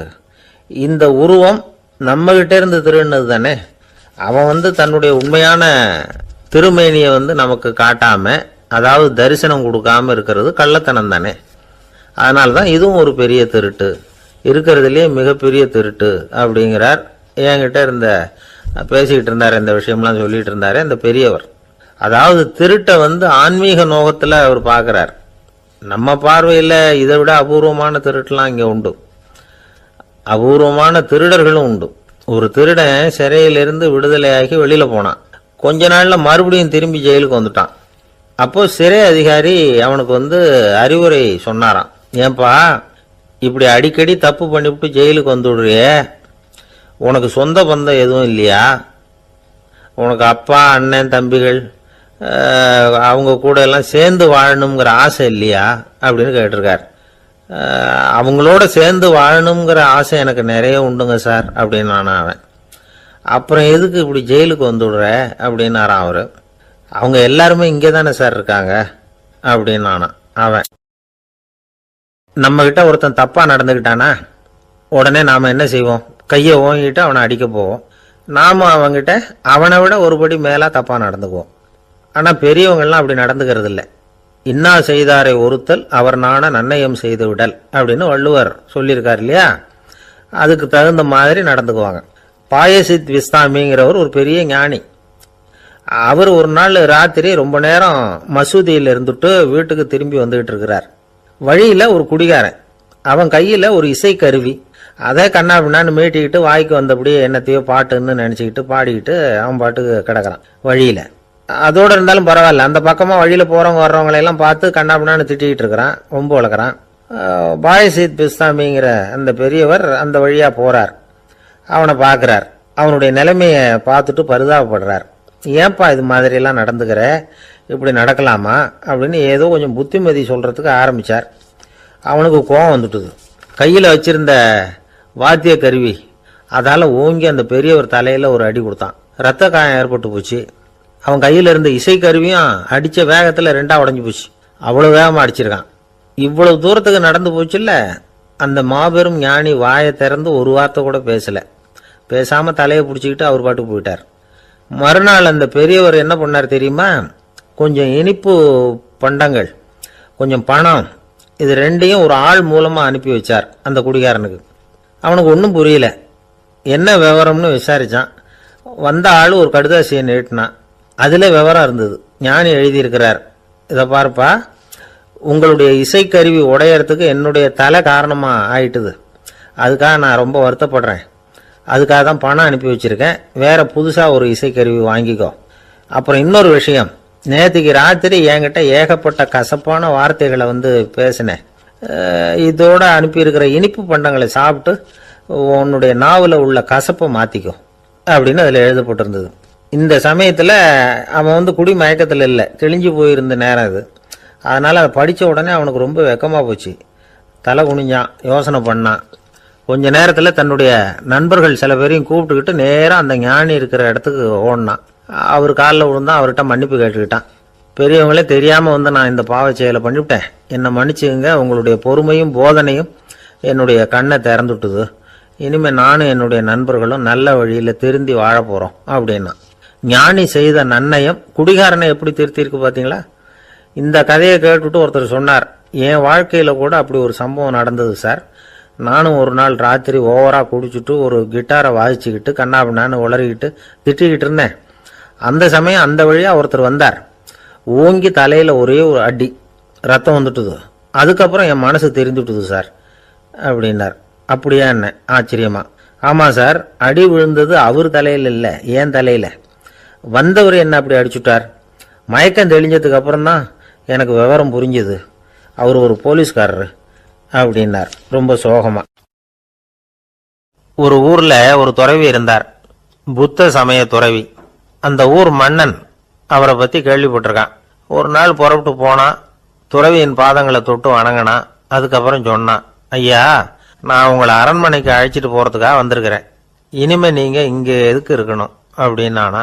அவன் மனசுக்குள்ளே என்ன நினைப்புன்னா, இவர் எங்கே வரப்போகிறாரு, நான் ரொம்ப எளிமையானவன், எனக்கு எதுக்கு அரண்மனை வாசம்னு சொல்லிவிடுவார் அப்படின்னு நினச்சிருக்கான். ஆனால் அந்த துறவி என்ன பண்ணார் தெரியுமா? அப்படியா, சரி போகலாம், வா, போய் உன் ரதத்தை கொண்டுட்டு வா.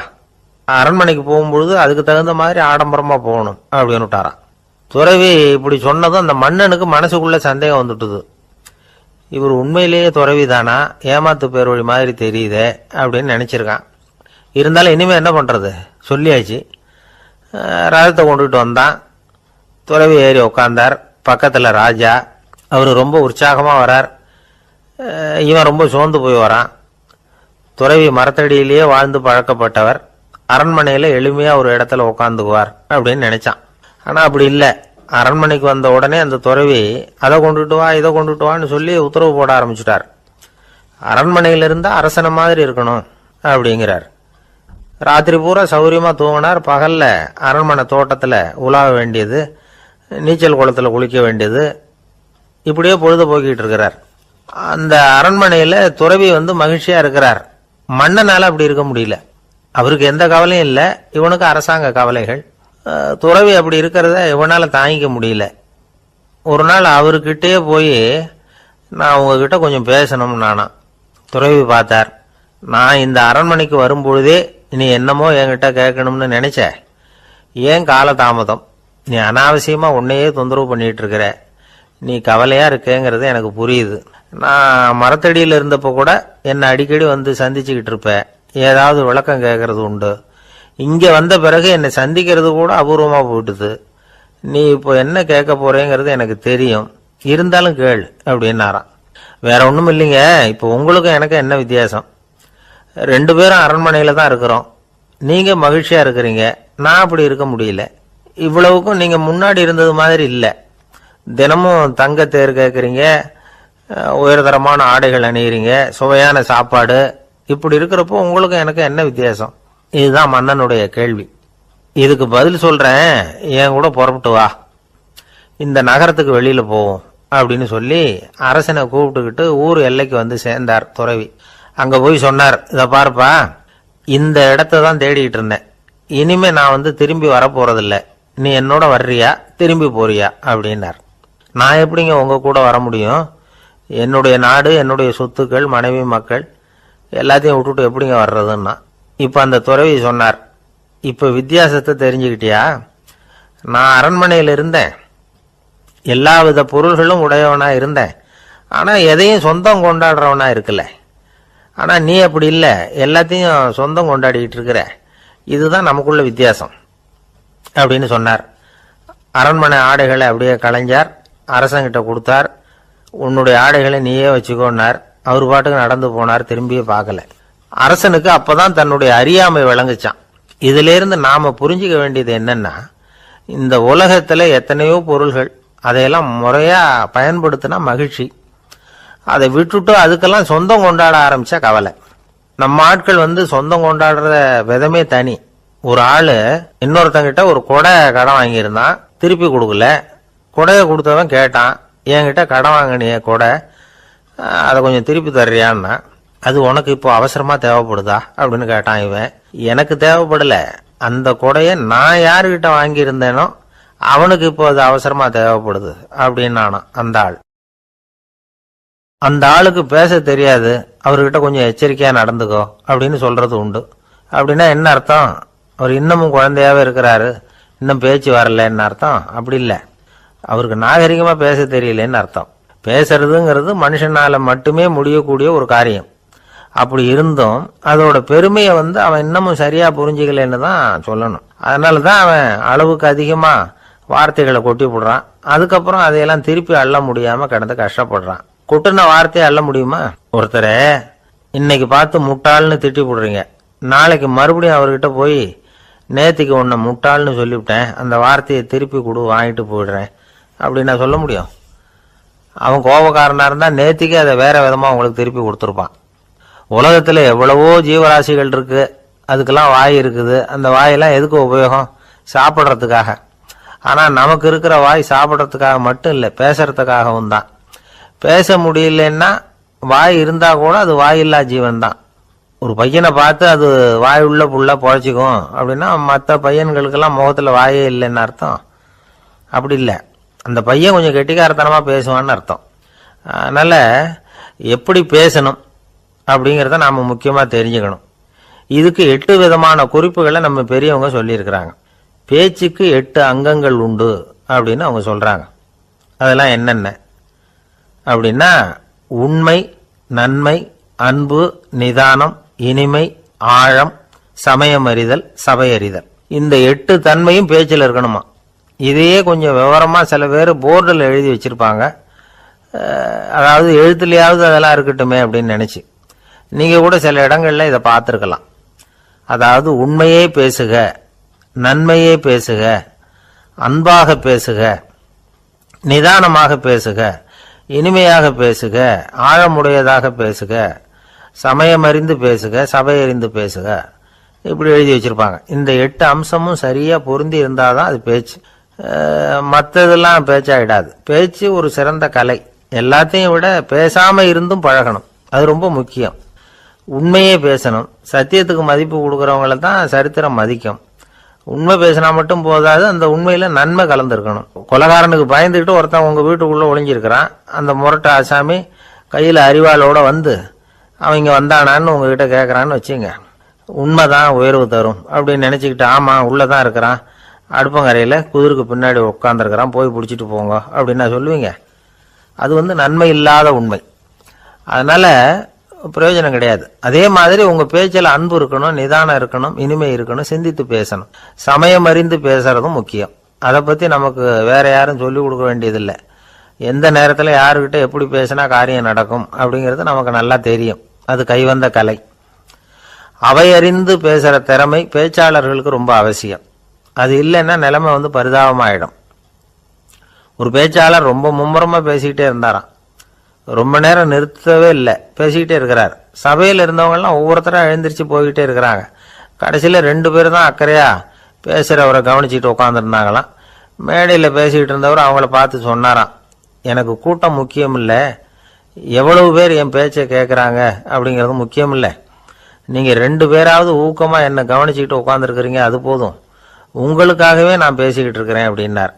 இதை கேட்டதும் உட்கார்ந்துருந்த 2 பேரில் ஒருத்தர் எழுந்திருச்சு, அப்படி இல்லைங்க, நாங்கள் 2 பேரும் நீங்கள் பேசி முடித்த உடனே தொடர்ந்து பேச வேண்டிய ஆளுங்க, அதுக்காக தான் காத்துக்கிட்டு இருக்கிறோம், சீக்கிரம் முடிங்க அப்படின்னாங்களாம்.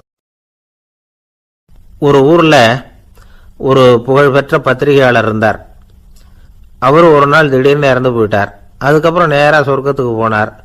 சொர்க்கத்தின் வாசலில் நின்றுகிட்டு இருந்த ஒருத்தர் அவரை தடுத்தார். இதை பாரு, ஏற்கனவே இங்கே 12 பத்திரிகையாளர்கள் இருக்கிறாங்க, அவங்களுக்கு இங்கே வேலை இல்லை. அதுக்கு என்ன காரணம்னா, சொர்க்கத்தில் திடுக்கிடும் செய்திகள்லாம் ஒன்றும் கிடையாது, அப்படி என்ன இருக்க போகுது இங்கே எல்லாம் அது ஒழுங்காக நடந்துகிட்டு இருக்கோம். எல்லாம் ஒழுங்காக நடந்தால் பத்திரிகைகளுக்கு சுவாரஸ்யமான கொலை கொள்ளை தீ வைப்பு இது மாதிரி எதுவும் இங்கே இல்லை. ஏற்கனவே இங்கே இருக்கிறவங்க எல்லாரும் மரத்தடியில் உட்காந்துக்கிட்டு தியானம் பண்ணிகிட்டு இருக்கிறாங்க. அந்த ஒரே செய்தி தான் தினமும் இங்கே வந்துக்கிட்டு இருக்குது. அதை படிக்கிறதுக்கே இங்கே ஆள் கிடையாது. அதனால் நான் என்ன சொல்கிறேன்னா, நீ பேசாமல் நரகத்துக்கே போயிடு. அங்கே எவ்வளவோ நிகழ்ச்சிகள் நடந்துக்கிட்டு இருக்கு, அங்கே தான் அதிகமான பத்திரிகையாளர்கள் தேவைப்படுறாங்க, அங்கே உனக்கு நிறைய வேலை இருக்கும், அதை செய்யறதில்ல நீயும் மகிழ்ச்சியாக இருக்கலாம் அப்படின்னு சொன்னாராம். அங்கே அந்த சொர்க்கத்தின் வாசலில் நின்றுக்கிட்டு இருந்தவர். இந்த பத்திரிகையாளர் அங்கேயே நின்று கொஞ்சம் யோசனை பண்ணார். இவருக்கு சொர்க்கத்திலே இருக்கணும்னு தான் ஆசை. அதனால் மெதுவாக அவர்கிட்ட பேசினாராம், ஐயா, என்னை ஒரு 24 மணி நேரம் இங்கே உள்ளே இருக்கிறதுக்கு அனுமதி கொடுங்க. இங்கே இருக்கிற பல பத்திரிகையாளர்களை எனக்கு தெரியும், அவங்களில் சில பேரை சமாதானப்படுத்தி மெதுவாக பேசி நரகத்துக்கு அனுப்பி வச்சுட்றேன். நான் இங்கே இருந்துக்கிறேன். உங்கள் கணக்குப்படி 12 பேருக்கு மேலே இங்கே தாண்டாது, அப்படி பார்த்துக்கிறேன் அப்படின்னாராம். அவரும் யோசனை பண்ணி பார்த்துட்டு, சரி அப்படியே உனக்கு அனுமதி கொடுக்குறேன், ஆனால் ஒரு விஷயம், 24 மணி நேரம் தான் அனுமதி, அதுக்குள்ளே எல்லாம் நடக்கணும் அப்படின்ட்டுருக்கார். சரின்னு சொல்லிவிட்டு இந்த பத்திரிகையாளர் உள்ளே போனார். யோசனை பண்ணார், திட்டம் போட்டு ஒரு பொருளையை கிளப்பி விட்டார். சக பத்திரிகையாளர்கள் எல்லாம் கூப்பிட்டு சொன்னாராம், இதை பாருங்க, நரகத்தில் ஒரு பெரிய தினசரி பேப்பரை கொண்டுகிட்டு வர்றதுக்காக திட்டம் போட்டுக்கிட்டு இருக்காங்க. அதுக்கு பல அதிகாரிகள் தேவைப்படுறாங்க, நிறைய சம்பளம் கிடைக்கும். யார் யாரெல்லாம் நரகத்துக்கு போக ஆசைப்படுறாங்களோ அவங்கெல்லாம் போகலாம் அப்படின்னு ஒரு பொருளையை கிளப்பி விட்டார். 24 மணி நேரம் கழித்து வாசல் பக்கம் போனார். அங்கே இருந்தவர்கிட்ட எத்தனை பேர் வெளியேறினாங்கன்னு விசாரிச்சாராம். அப்போ அவர் இவரை நீ வெளியே போகக்கூடாது, முதல்ல உள்ளதான் இருக்கணும் அப்படின்னு தடுத்தாராம். அப்புறம் சொன்னாராம், நீ சொன்ன செய்தியை கேட்டதும் இங்க இருந்த எல்லா பத்திரிகையாளர்களுமே நரகத்துக்கு போயிட்டாங்கப்பா, உள்ள யாருமே இல்லை, அதனால நீ உள்ளே இருக்கலாம் அப்படின்னாராம். இதை கேட்டதும் இந்த பத்திரிகையாளரே குழம்பி போயிட்டார். ஒருவேளை உண்மையிலேயே நரகத்துல புதுசா பத்திரிகை ஏதாவது ஆரம்பிக்க போறாங்களோ அப்படின்னு அவரே நினைக்க ஆரம்பிச்சிட்டாராம். அப்புறம் சொன்னாராம், ஐயா என்னை விட்டுருங்க, நான் நரகத்துக்கே போயிடுறேன், அங்க ஏதோ விசேஷம் இருக்கணும் அப்படின்னாராம். இல்லைன்னா இத்தனை பேரும் ஒட்டு மொத்தமா அங்க போறதுக்கு சான்ஸே இல்லை, என்னை தடுக்காதீங்கன்னு கெஞ்ச ஆரம்பிச்சுட்டாராம். மற்றவங்க நம்பணுங்கிறதுக்காக ஒரு பொருளையை கிளப்பி விட்டார். கடைசியில தானே அந்த பொருளைக்கு ஆளாயிட்டார். அதாவது பிறரை ஏமாற்றிய அவரது மனம் கடைசியில் அவரையே ஏமாத்த ஆரம்பிச்சுட்டு பாருங்க. நீங்க இப்படி அடுத்தவங்களை ஏமாத்துறதுக்கு உங்க மனசை பழக்கப்படுத்துறீங்க, ஆனா கடைசியில் அதனால நீங்களே ஏமாற்றப்படுகிறீர்கள் அப்படிங்கிறது பெரியவர்களுடைய புத்திமதி. அதனால உங்க மனசுகிட்ட ரொம்ப எச்சரிக்கையா இருங்கோ அப்படிங்கிறாங்க. நம்ம ஆளுங்க அங்க போய் என்ன சொல்லுவாங்கன்னா, இதை பாரு அங்க போகாத இங்க போகாதன்னு பயமுறுத்துறது உண்டு. சில பேர் அங்க பேய் இருக்குது, பிசாசு இருக்கு அப்படின்னு பொருளையை கிளப்பி விடுறது உண்டு. இருட்டு நேரம் காட்டு வழியா ஒருத்தன் போயிட்டு இருக்கிறான், அங்க பேய் பிசாசு நடமாட்டம் இருக்கிறதாக வதந்தி. இவன் பயந்துகிட்டே வேகமா போறான். காடு முடிஞ்சு மெயின் ரோட்டுக்கு வந்து சேர்ந்தான். அப்பாடா, ஒரு பஸ் நின்றுட்டு இருக்கு தனியா, இருட்டில் லேசா தெரிஞ்சது. ஓடி போய் ஏறி உள்ள உட்காந்துக்கிட்டான். பயந்துகிட்டே போனவன் அப்புறம் தான் தெரியுது உள்ள யாருமே இல்லை, டிரைவரும் இல்லை, கண்டக்டரும் இல்லை, வேற யாரும் இல்லை. இவனுக்கு பேய் பயம் அதிகமாக போட்டுது. ஏன்னா நடு ராத்திரி, இந்த நேரம் பார்த்து அந்த பஸ் தானே நகர ஆரம்பிச்சுதான். இவனுக்கு இன்னும் பயம் அதிகமாக போட்டுது. ஏன்னா டிரைவர் சீட்டு காலியாக இருக்கு, பஸ் நகருது. இவன் உடம்பு பூரா நடுங்க ஆரம்பிச்சுட்டுது. வீல்னு கத்தலாமான்னு பார்த்தான். அந்த நேரம் பார்த்து அவன் தோளில் ஒரு கை விழுந்துதான். திடுக்கிட்டு திரும்பி பார்த்துருக்கிறான். அங்கே டிரைவர் நிற்கிறார்.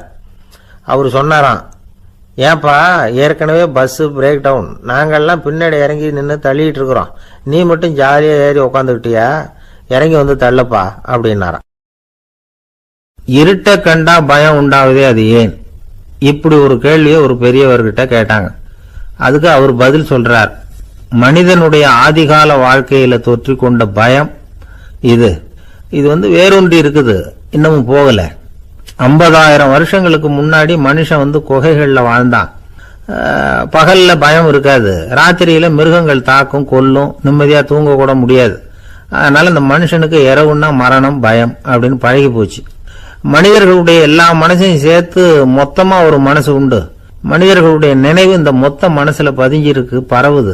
இந்த மொத்த மனசுல இருட்டு பற்றிய பயம் பதிந்து நீடிக்குது அப்படிங்கிறார் அவர். இந்த காலத்துல இரவை பகலாக்கிறதுக்கு எவ்வளவு விளக்குகள்லாம் வந்தாச்சு. ராத்திரியிலேயும் மிருகங்கள் தாக்குங்கிற நிலைமை இல்லை. பாதுகாப்பான வீடுகள் விலங்குகளும் விலகி போயிட்டு, விலங்குகள்லாம் விலகி போயிட்டு, வீடுகளும் பாதுகாப்பா இருக்குது. சரி, இருந்தாலும் அந்த பழங்கால பயம் இருட்டு பயம் இன்னமும் மனுஷனை விட்டு போகல. இன்னொரு விஷயம் என்னன்னா, இருட்டில இருந்து வெளிச்சத்துக்கு வராத மனிதர்கள் இன்னைக்கு அதிகம். ஒரு ஆளு ஆத்துக்கு மீன் பிடிக்கிறதுக்காக போனான், இன்னும் விடியல, அதுக்குள்ள வலையை எடுத்துட்டு கிளம்பி போயிட்டான். வெளிச்சம் வர்றதுக்கு முன்னாடியே போய் சேர்ந்துட்டான். விடிகிற வரைக்கும் என்ன பண்றது, சும்மா கரையிலேயே உட்காந்து காலை ஆட்டிட்டு இருக்கிறான்.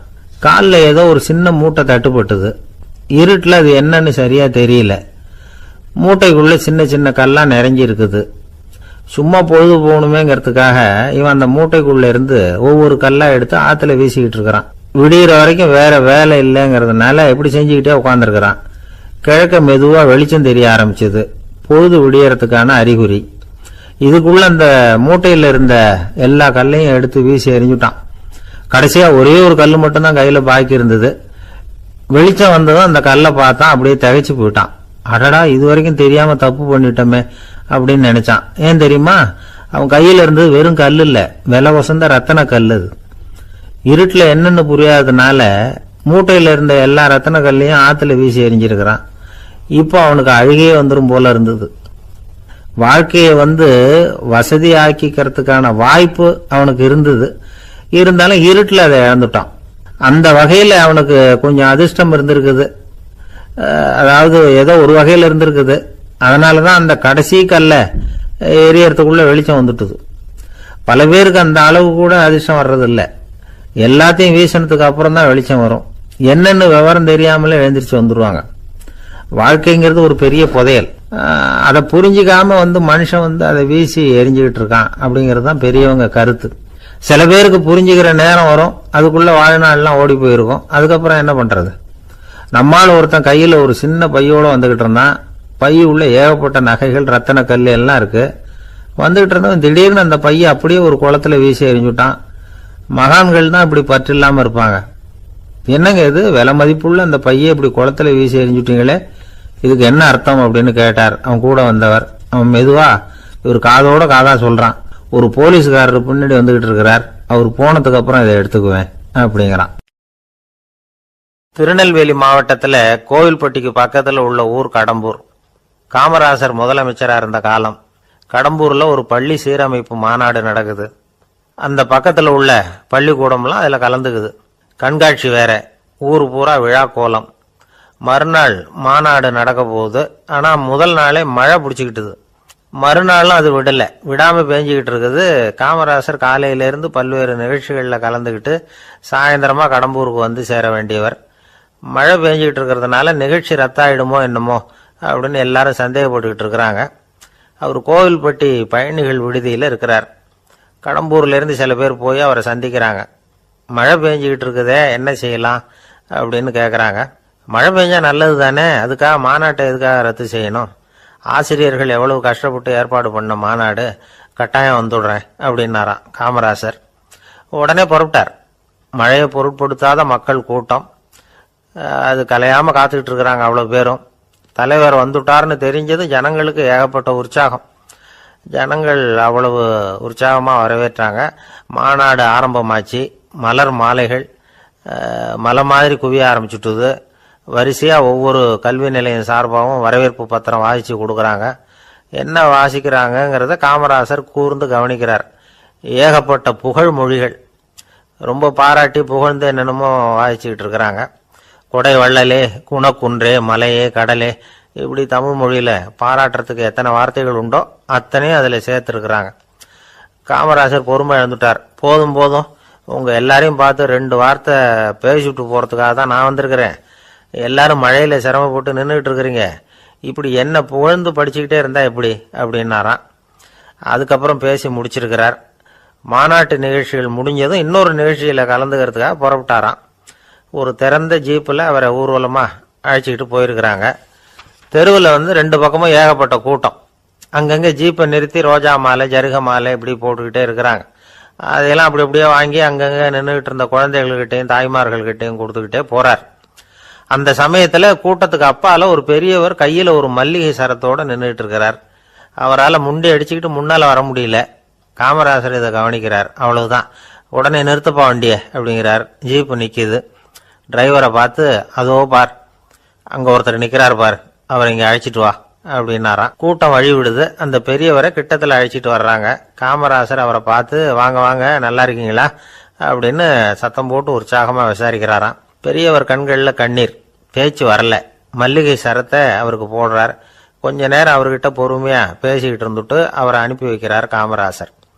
பெரியவர் போனதுக்கு அப்புறம் காமராசர் பக்கத்தில் இருந்தவங்க கிட்ட சொல்றார் அந்த பெரியவரை பற்றி. அந்த காலத்தில் ரொம்ப கஷ்டப்பட்டவர் இவர், ஜெயிலுக்கு போனவர் அப்படின்னு ரொம்ப உருக்கமாக நெகிழ்ந்து போய் சொல்றார். இதில் ஒரு விஷயத்தை கவனிங்க. தன்னை புகழ்ந்து படிக்கப்பட்ட வாழ்த்து மடலை படிக்க வேணாம்னு தடுத்து நிறுத்தினார். எங்கேயோ ஒரு மூலையில் கையில் ஒரு 4 முழம் மல்லிகை சரத்தோட ஒதுங்கி நின்றுகிட்டு இருந்த அந்த தொண்டரை அவ்வளவு பெரிய கூட்டத்துக்கு நடுவுலையும் தேடி கண்டுபிடிச்சி கிட்டத்தில் கூப்பிட்டு அவர் கொடுத்த அன்பு மாலையை வாங்கி கழுத்தில் போட்டுக்கிட்டார். அதுதான் காமராசர். தோல்விகள் கூட அவரை கொஞ்சம் கூட பாதிச்சதில்லை. ஒரு பொது தேர்தலில் அவர் தோத்து போறார். தொண்டர்கள்லாம் அழறாங்க. அதில் ஒருத்தர் மெதுவாக காமராசர்கிட்ட போய், என்ன தலைவரே, நீங்கள் கூட தோத்து போயிட்டீங்களே அப்படின்னு கலக்கமாக சொல்லியிருக்கிறார். அதுக்கு காமராசர், நான் கூட தோத்து போறதுக்கு பேர் தான்ப்பா ஜனநாயகம் அப்படின்னாராம். ஒரே ஒரு ஊர், அந்த ஊருக்கு பேரு கொடையாளிப்பட்டி. அந்த பேருக்கு தகுந்த மாதிரி தான் அந்த ஊர் மக்களும். யார் என்ன கேட்டாலும் இல்லைன்னு சொல்லாம கொடுப்பாங்க. கொடையாளிகள் நிறைந்த ஊர். இனாமா மட்டும் இல்லை, கடனாவும் பணம் கொடுப்பாங்க. யாருக்காவது அவசரமா பணம் தேவைப்பட்டதுன்னு வச்சுக்கோங்க, அந்த ஊருக்கு போய் வாங்கிக்கலாம். பத்திரம் தேவையில்லை, சாட்சி தேவையில்லை, ஜாமீன் தேவையில்லை, எந்த உத்தரவாதமும் கேட்காம பணம் கொடுத்துருவாங்க. நம்மால் ஒருத்தனுக்கு பணம் தேவைப்பட்டது. சொந்த பந்தம்லாம் கேட்டு பார்த்தா யாரும் கொடுக்குற வழியாக தெரியல. எல்லாரும் அவங்கவுங்க சௌரியத்தை பார்க்குறவங்க, அடுத்தவங்க சௌரியத்தை பற்றி கவலைப்படாதவங்க. இவன் எல்லாரையும் கேட்டு பார்த்துட்டு சோர்ந்து போய் உக்காந்துட்டான். அந்த நேரம் தான் கொடையாளிப்பட்டியை பற்றி கேள்விப்பட்டான். அப்படி ஒரு ஊர் இருக்கிறது தெரிஞ்சதும் அந்த ஊருக்கு வழி கேட்டுக்கிட்டு ஒரு நாள் புறப்பட்டு போனான். வயல்காட்டு வழியாக போக வேண்டியிருந்தது. மெதுவாக நடந்து ஊர் எல்லைக்கு வந்துட்டான். 2 பக்கமும் விவசாய வேலைகள் மும்முரமாக நடந்துக்கிட்டு இருக்குது. ஏறு உழுதுகிட்டு இருக்கிறாங்க. அப்போ அங்கே ஒரு ஆளை பாம்பு கடிச்சுட்டுது. பக்கத்தில் வேலை செஞ்சுக்கிட்டு இருந்தவங்க ஓடி வந்தாங்க. அவசரமாக செய்ய வேண்டிய முதல் உதவியெல்லாம் செஞ்சு பார்த்தாங்க. பலன் இல்லை. அந்த ஆள் செத்து போட்டான். அவன் செத்து விட்டான்னு தெரிஞ்சதும் அவனை தூக்கி வரப்பு மேலே போட்டுட்டு எல்லாரும் அவங்கவுங்க வேலையை கவனிக்க ஆரம்பிச்சிட்டாங்க. அங்கே ஒரு ஆள் இவனை பார்த்து சொன்னான், ஐயா, நீங்கள் போகிற வழியில் இவன் சொந்தக்காரன் இவனுக்கு சோறு கொண்டுகிட்டு வருவான். இவன் இங்கே செத்து விட்டான்னு அவங்ககிட்ட சொல்லிவிடுங்க அப்படின்னா. இவனுக்கு ரொம்ப ஆச்சரியம். என்னடா இது, பாம்பு கடிச்சுட்டுதுன்னதும் பதறி அடிச்சுக்கிட்டு ஓடி வந்தாங்க, செத்து விட்டான்னதும் பேசாமல் தூக்கி போட்டுட்டு போயிட்டாங்க அப்படின்னு நினச்சிக்கிட்டே நடந்து போகிறான். எதிரில் சோறு கொண்டுகிட்டு ஒரு ஆள் வந்தான். இவன் விவரத்தை சொன்னான். அங்கே உங்கள் சொந்தக்காரன் பாம்பு கடிச்சு செத்து போட்டான் அப்படின்னா. அவன் கொஞ்ச நேரம் அமைதியாக நின்னான். அதுக்கப்புறமா அங்கேயே வரப்பில் உட்காந்து கொண்டுகிட்டு வந்த சோத்தை தானே சாப்பிட்டு முடித்தான். பேசாமல் எழுந்திரிச்சு திரும்பி போயிட்டான். கொஞ்சம் கூட பதறல, அழலை. இப்படியும் ஒரு ஊரா அப்படின்னு நினச்சி ஆச்சரியப்பட்டுக்கிட்டே இவன் ஊருக்குள்ளே போனான். ஒரு பெரிய மனுஷனை பார்த்து பணம் கேட்டான். அவரும் இவனோட பேரையும் ஊரையும் மட்டும் விசாரிச்சுக்கிட்டு தேவையான பணத்தை கொடுத்துட்டார். பணத்தை வாங்கிட்ட பிறகு தன்னுடைய மனசை அரிச்சுக்கிட்டு இருந்த அந்த விஷயத்தை பற்றி கேட்டான். ஐயா, வழியில் ஒருத்தன் செத்துட்டான், அவனை அப்படியே தூக்கி வரப்பில் போட்டுட்டு எல்லாரும் வயல்வெளி வேலைகளை பார்த்துக்கிட்டு இருக்கிறாங்களே அப்படின்னா. இதுக்கு அந்த பெரியவர் சொன்னார், ஆமாம், அப்படி தான் செய்வோம். வேலை முடிஞ்சு வீட்டுக்கு திரும்புகிறப்போ அவனை தூக்கிட்டு வந்து அடக்கம் பண்ணிடுவோம் அப்படின்னார். ரொம்ப ஆச்சரியமாக இருக்கே அப்படின்னா.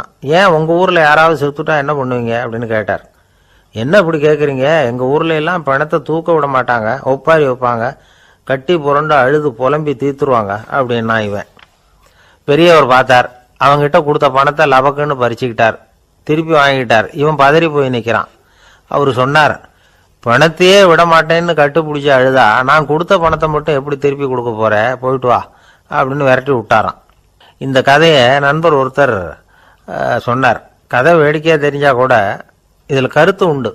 பணம் பிணம் இது ரெண்டையுமே விடுறதுக்கு அவ்வளவு சுலபமாக மனம் வர்றதில்லை.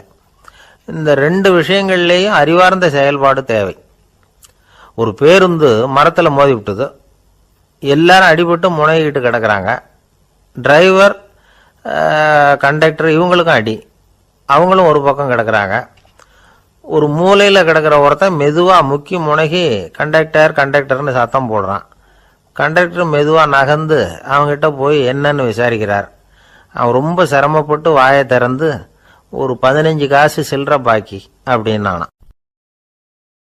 ஒரு கடற்கரை ஓரம், அங்கே ஒரு சின்ன கிராமம். அந்த கிராமத்தில் ஒரு சின்ன பள்ளிக்கூடம். கடற்கரை ஓரத்தில் உள்ள ஒரு விடுதியில் ஓய்வுக்காக ஒருத்தர் வந்து தங்கி இருக்கிறார். பள்ளிக்கூடத்தில் ஏதோ விழா நடக்கிறது மாதிரி தெரிஞ்சுது. உடனே அவர் அந்த பக்கமாக வந்தார். இங்கே என்ன நடக்குதுன்னு விசாரித்தார். பள்ளி ஆண்டு விழா நடக்குதுன்னாங்க. உடனே போனார். கண்காட்சி ஒன்று வச்சுருந்தாங்க. உள்ளே போய் பார்த்தார். பள்ளிக்கூடத்தில் படிக்கிற மாணவர்களே சொந்தமாக தயார் பண்ண பொருள்களை காட்சிக்கு வச்சிருக்கிறாங்க. அந்த ஊர் மக்கள்லாம் அதை கூட்டம் கூட்டமாக போய் பார்த்துக்கிட்டு இருக்கிறாங்க. இவரும் ஆர்வமாக அதையெல்லாம் பார்த்துக்கிட்டே போகிறார். ஒரு இடத்துல ஒரு சின்ன ரயில் செஞ்சு வச்சுருந்தாங்க. மாணவர்களே தயார் பண்ணது. மின்சாரத்தால் அது ஓடுறது மாதிரி பண்ணி வச்சுருந்தாங்க. அதில் ஒரு சின்ன பொத்தான் இருக்கும். அது அமுக்குனா ரயில் ஓடும், சுற்றி சுற்றி வரும். மாணவர்கள் எதிரில் நின்று அதுக்கு விளக்கம் கொடுத்துக்கிட்டு இருக்கிறாங்க. இவர் அதை கவனிச்சார். ரயில் ஓடுறத பார்த்தார். அங்கே நின்றுக்கிட்டு இருந்த மாணவர்கள்கிட்ட விளையாட்டாக கேட்டார், ஏன்பா இந்த ரயில் எதனால் ஓடுது அப்படின்னு கேட்டார். இவர் சக்தியினால் ஓடுது அப்படின்னாங்க மாணவர்கள். அது என்ன சக்தின்னு கேட்டார். அதுக்கு பேர் மின்சாரம் அப்படின்னாங்க. சரி, நீங்கள் மின்சாரத்தை பார்த்துருக்குறீங்களா அப்படின்னார். நாங்கள் பார்த்தது இல்லைங்க, ஆனால் இதை செய்யறதுக்கு எங்களுக்கு உதவி பண்ண ஆசிரியர் ஒரு பட்டதாரி, ஒரு கால் அவர் பார்த்துருக்கலாம் அப்படின்னாங்க. அவர் எங்கே இருக்காருன்னு கேட்டார். இதோ அழைச்சிட்டு வர்றோம்னு ஓடினாங்க. அவர் அழைச்சிட்டு வந்தாங்க. அவர்கிட்ட ஒரு பெரியவர் கேட்டார், மின்சாரத்தை நீங்கள் பார்த்துருக்குறீங்களா அப்படின்னு. மின்சாரத்தை பார்க்கறதாவது நான் பார்த்ததே இல்லை. நான் பார்த்தது அது செயல்படுற விதத்தை தான். அது விளக்கை எரிய வைக்குது, ரயிலை ஓட வைக்குது, இது மாதிரி எத்தனையோ எந்திரங்களை செயல்பட வைக்குது. ஆனால் உண்மையிலேயே அது என்னன்னு எனக்கு தெரியாது. ஒருவேளை இந்த பள்ளிக்கூடத்து தலைமை ஆசிரியருக்கு தெரிஞ்சிருக்கலாம், ஏன்னா அவர் ஒரு மேல்நிலை பட்டதாரி அப்படின்னாராம் அவர். சரின்னு போய் தலைமை ஆசிரியரை கூப்பிட்டுக்கிட்டு வந்தாங்க. அவர்கிட்டையும் இதே கேள்வியை கேட்டாராம் அவர். மன்னிக்கணும், இந்த கேள்வி இதுவரைக்கும் யாரும் என்கிட்ட கேட்டதில்லை. சக்தியை யாரும் பார்க்க முடியாது, ஆனால் அது செயல்படும் விதத்தை தான் பார்க்க முடியும் அப்படின்னாராம் அவர். இப்போ இதுவரைக்கும் கேட்டுக்கிட்டு இருந்த பெரியவர் சிரிச்சார். சிரிச்சுட்டு சொன்னாராம், சரி அதுக்காக ஒன்றும் கவலைப்படாதீங்க, என்னுடைய பெயர் தாமஸ் ஆல்வா எடிசன் அப்படின்னாராம். இதை கேட்டதும் அங்கே இருந்தவங்களுக்கெல்லாம் அதிர்ச்சி, ஆச்சரியம். என்னது, நீங்க தானா எடிசன்? நீங்க எவ்வளவு மின்சார கருவிகளை உண்டாக்கி இருக்கிறீங்க, நீங்களா இந்த கேள்வியை கேட்டது அப்படின்னாங்களாம். ஆமா, நான் தான் கேட்குறேன், ஏன்னா நானே மின்சாரத்தை பார்த்தது கிடையாது அப்படின்னாராம் அவர். அன்புங்கிறது இப்படிப்பட்டது தாங்கிறார் ஓஷோ. அன்புங்கிறது நம்ம உடற்கூறு அமைப்பில் இல்லை, அது நம்ம உடம்புல உள்ள சுத்த சக்தியின் வெளிப்பாடு. அதை உணரத்தான் முடியுமே தவிர பார்க்க முடியாது. அன்பே உன்னை நான் என் இருதயத்தில் வச்சிருக்கிறேன் அப்படின்னு எல்லாம் சொல்லுவான். இதெல்லாம் சும்மா. இது டாக்டர்கள் சொல்ற இருதயம் கிடையாது. அது ரத்தத்தை தள்ளுகிற ஒரு கருவி, அவ்வளவுதான். ஞானிகள் சொல்லுகிற இதயம் வேற, அது கண்ணுக்கு புலப்படாத ஒரு சக்தி. என்னுடைய இதயம் ரொம்ப விசாலமானது சார் அப்படின்னார் ஒருத்தர். அப்படிங்களான்னு ரொம்ப மரியாதையா, ஆமாங்க டாக்டர் அப்படிதான் சொல்றார், கொஞ்சம் வீங்கி போய் பெருசா இருக்குதான் அப்படின்னார். இப்பெல்லாம் நம்ம ஊர்ல மாமியார் மருமகள் ஒருத்தர் நல்லா புரிஞ்சுக்கிட்டு நல்ல விதமா தான் இருக்கிறாங்க பல இடத்துல. அதனால நான் இப்ப சொல்ல போற கதையை கேட்டுவிட்டு இந்த காலத்துல அவ்வளவு மோசமா யாரு சார் நடந்துக்கிறாங்க அப்படின்னு கேட்டு யாரும் சண்டைக்கு வரக்கூடாது. இன்னொரு உண்மையையும் சொல்லிவிடுறேன்.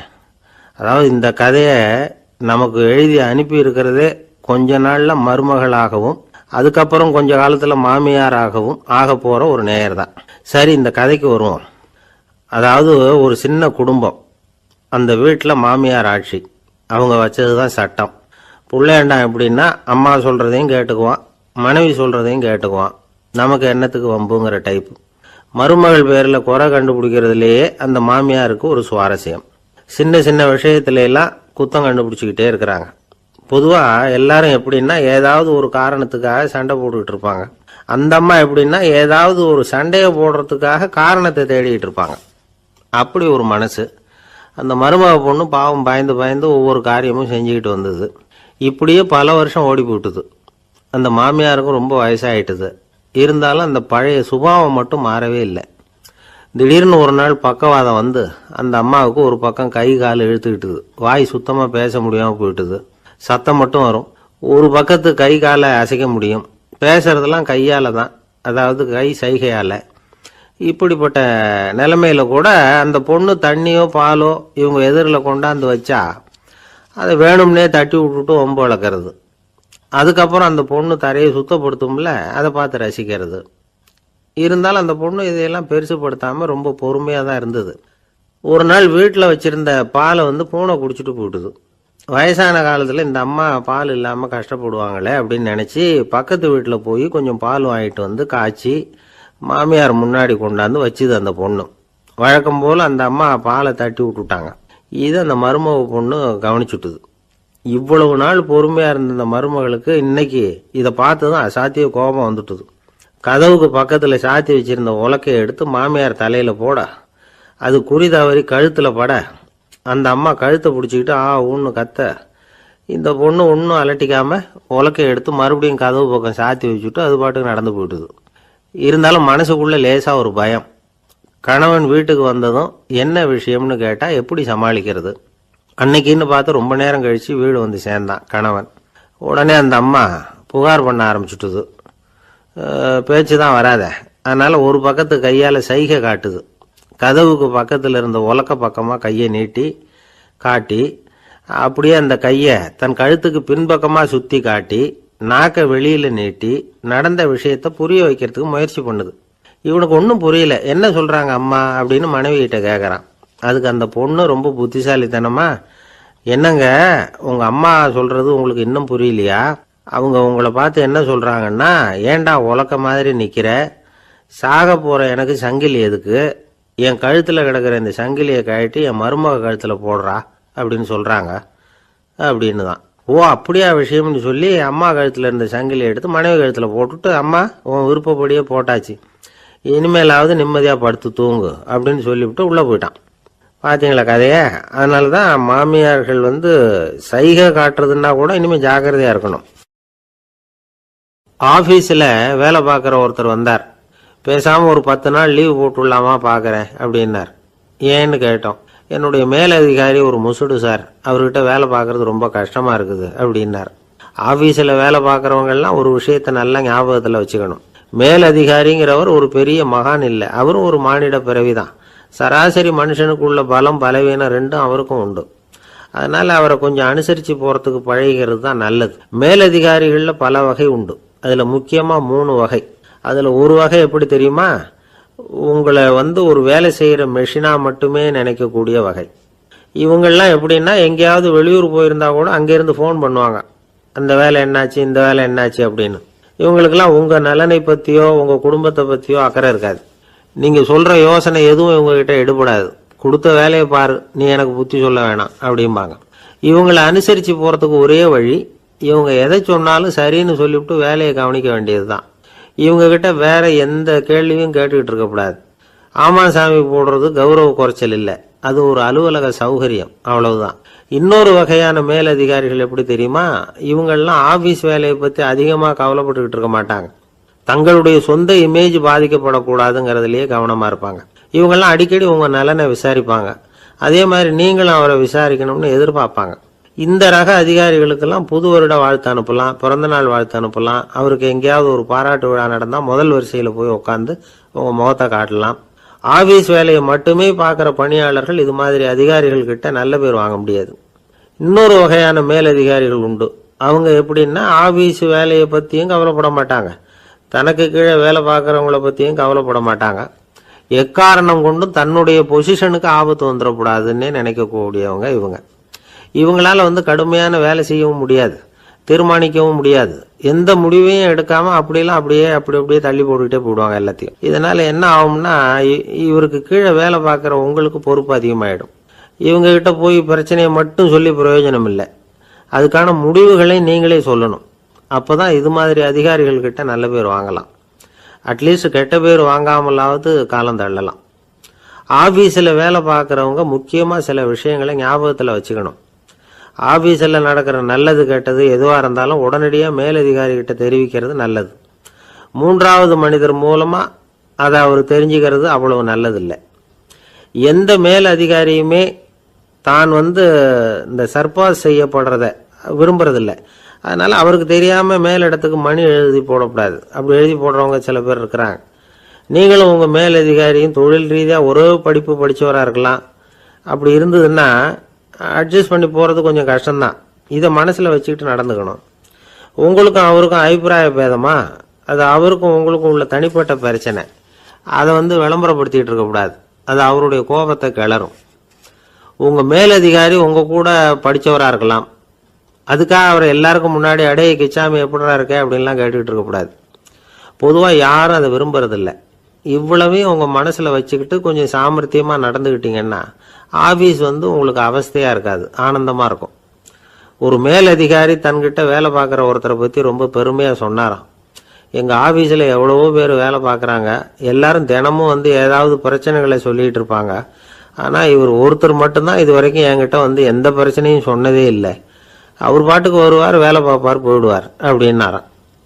நான் உடனே அவ்வளவு பெருமைக்குரிய அந்த ஊழியரை பார்த்து கேட்டேன், ஏன்பா உன்னுடைய மேலதிகாரிகிட்ட நீ எந்த பிரச்சனையும் கொண்டுகிட்டு போகிறதே இல்லையாமே அப்படின்னு கேட்டேன். அதுக்கு அவர் சொல்கிறாரு, ஆமாங்க, அது ஏன்னா அவரால் எந்த பிரச்சனையுமே தீர்க்க முடியாதுங்கிறது எனக்கு நல்லா தெரியும், அதனால் அப்படி செய்கிறேன், வேற ஒன்றும் இல்லை அப்படின்னார் ரொம்ப பொறுமையாக.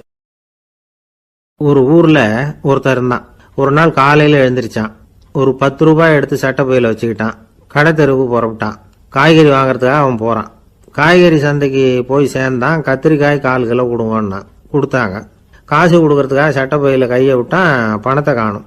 10 ரூபாய் சட்டை பையில் வச்சுக்கிட்டு தான் வந்தான். அது இப்போ அங்கே இல்லை. வழியில் எங்கேயும் அது விழுந்துட்டு போல் இருக்கு.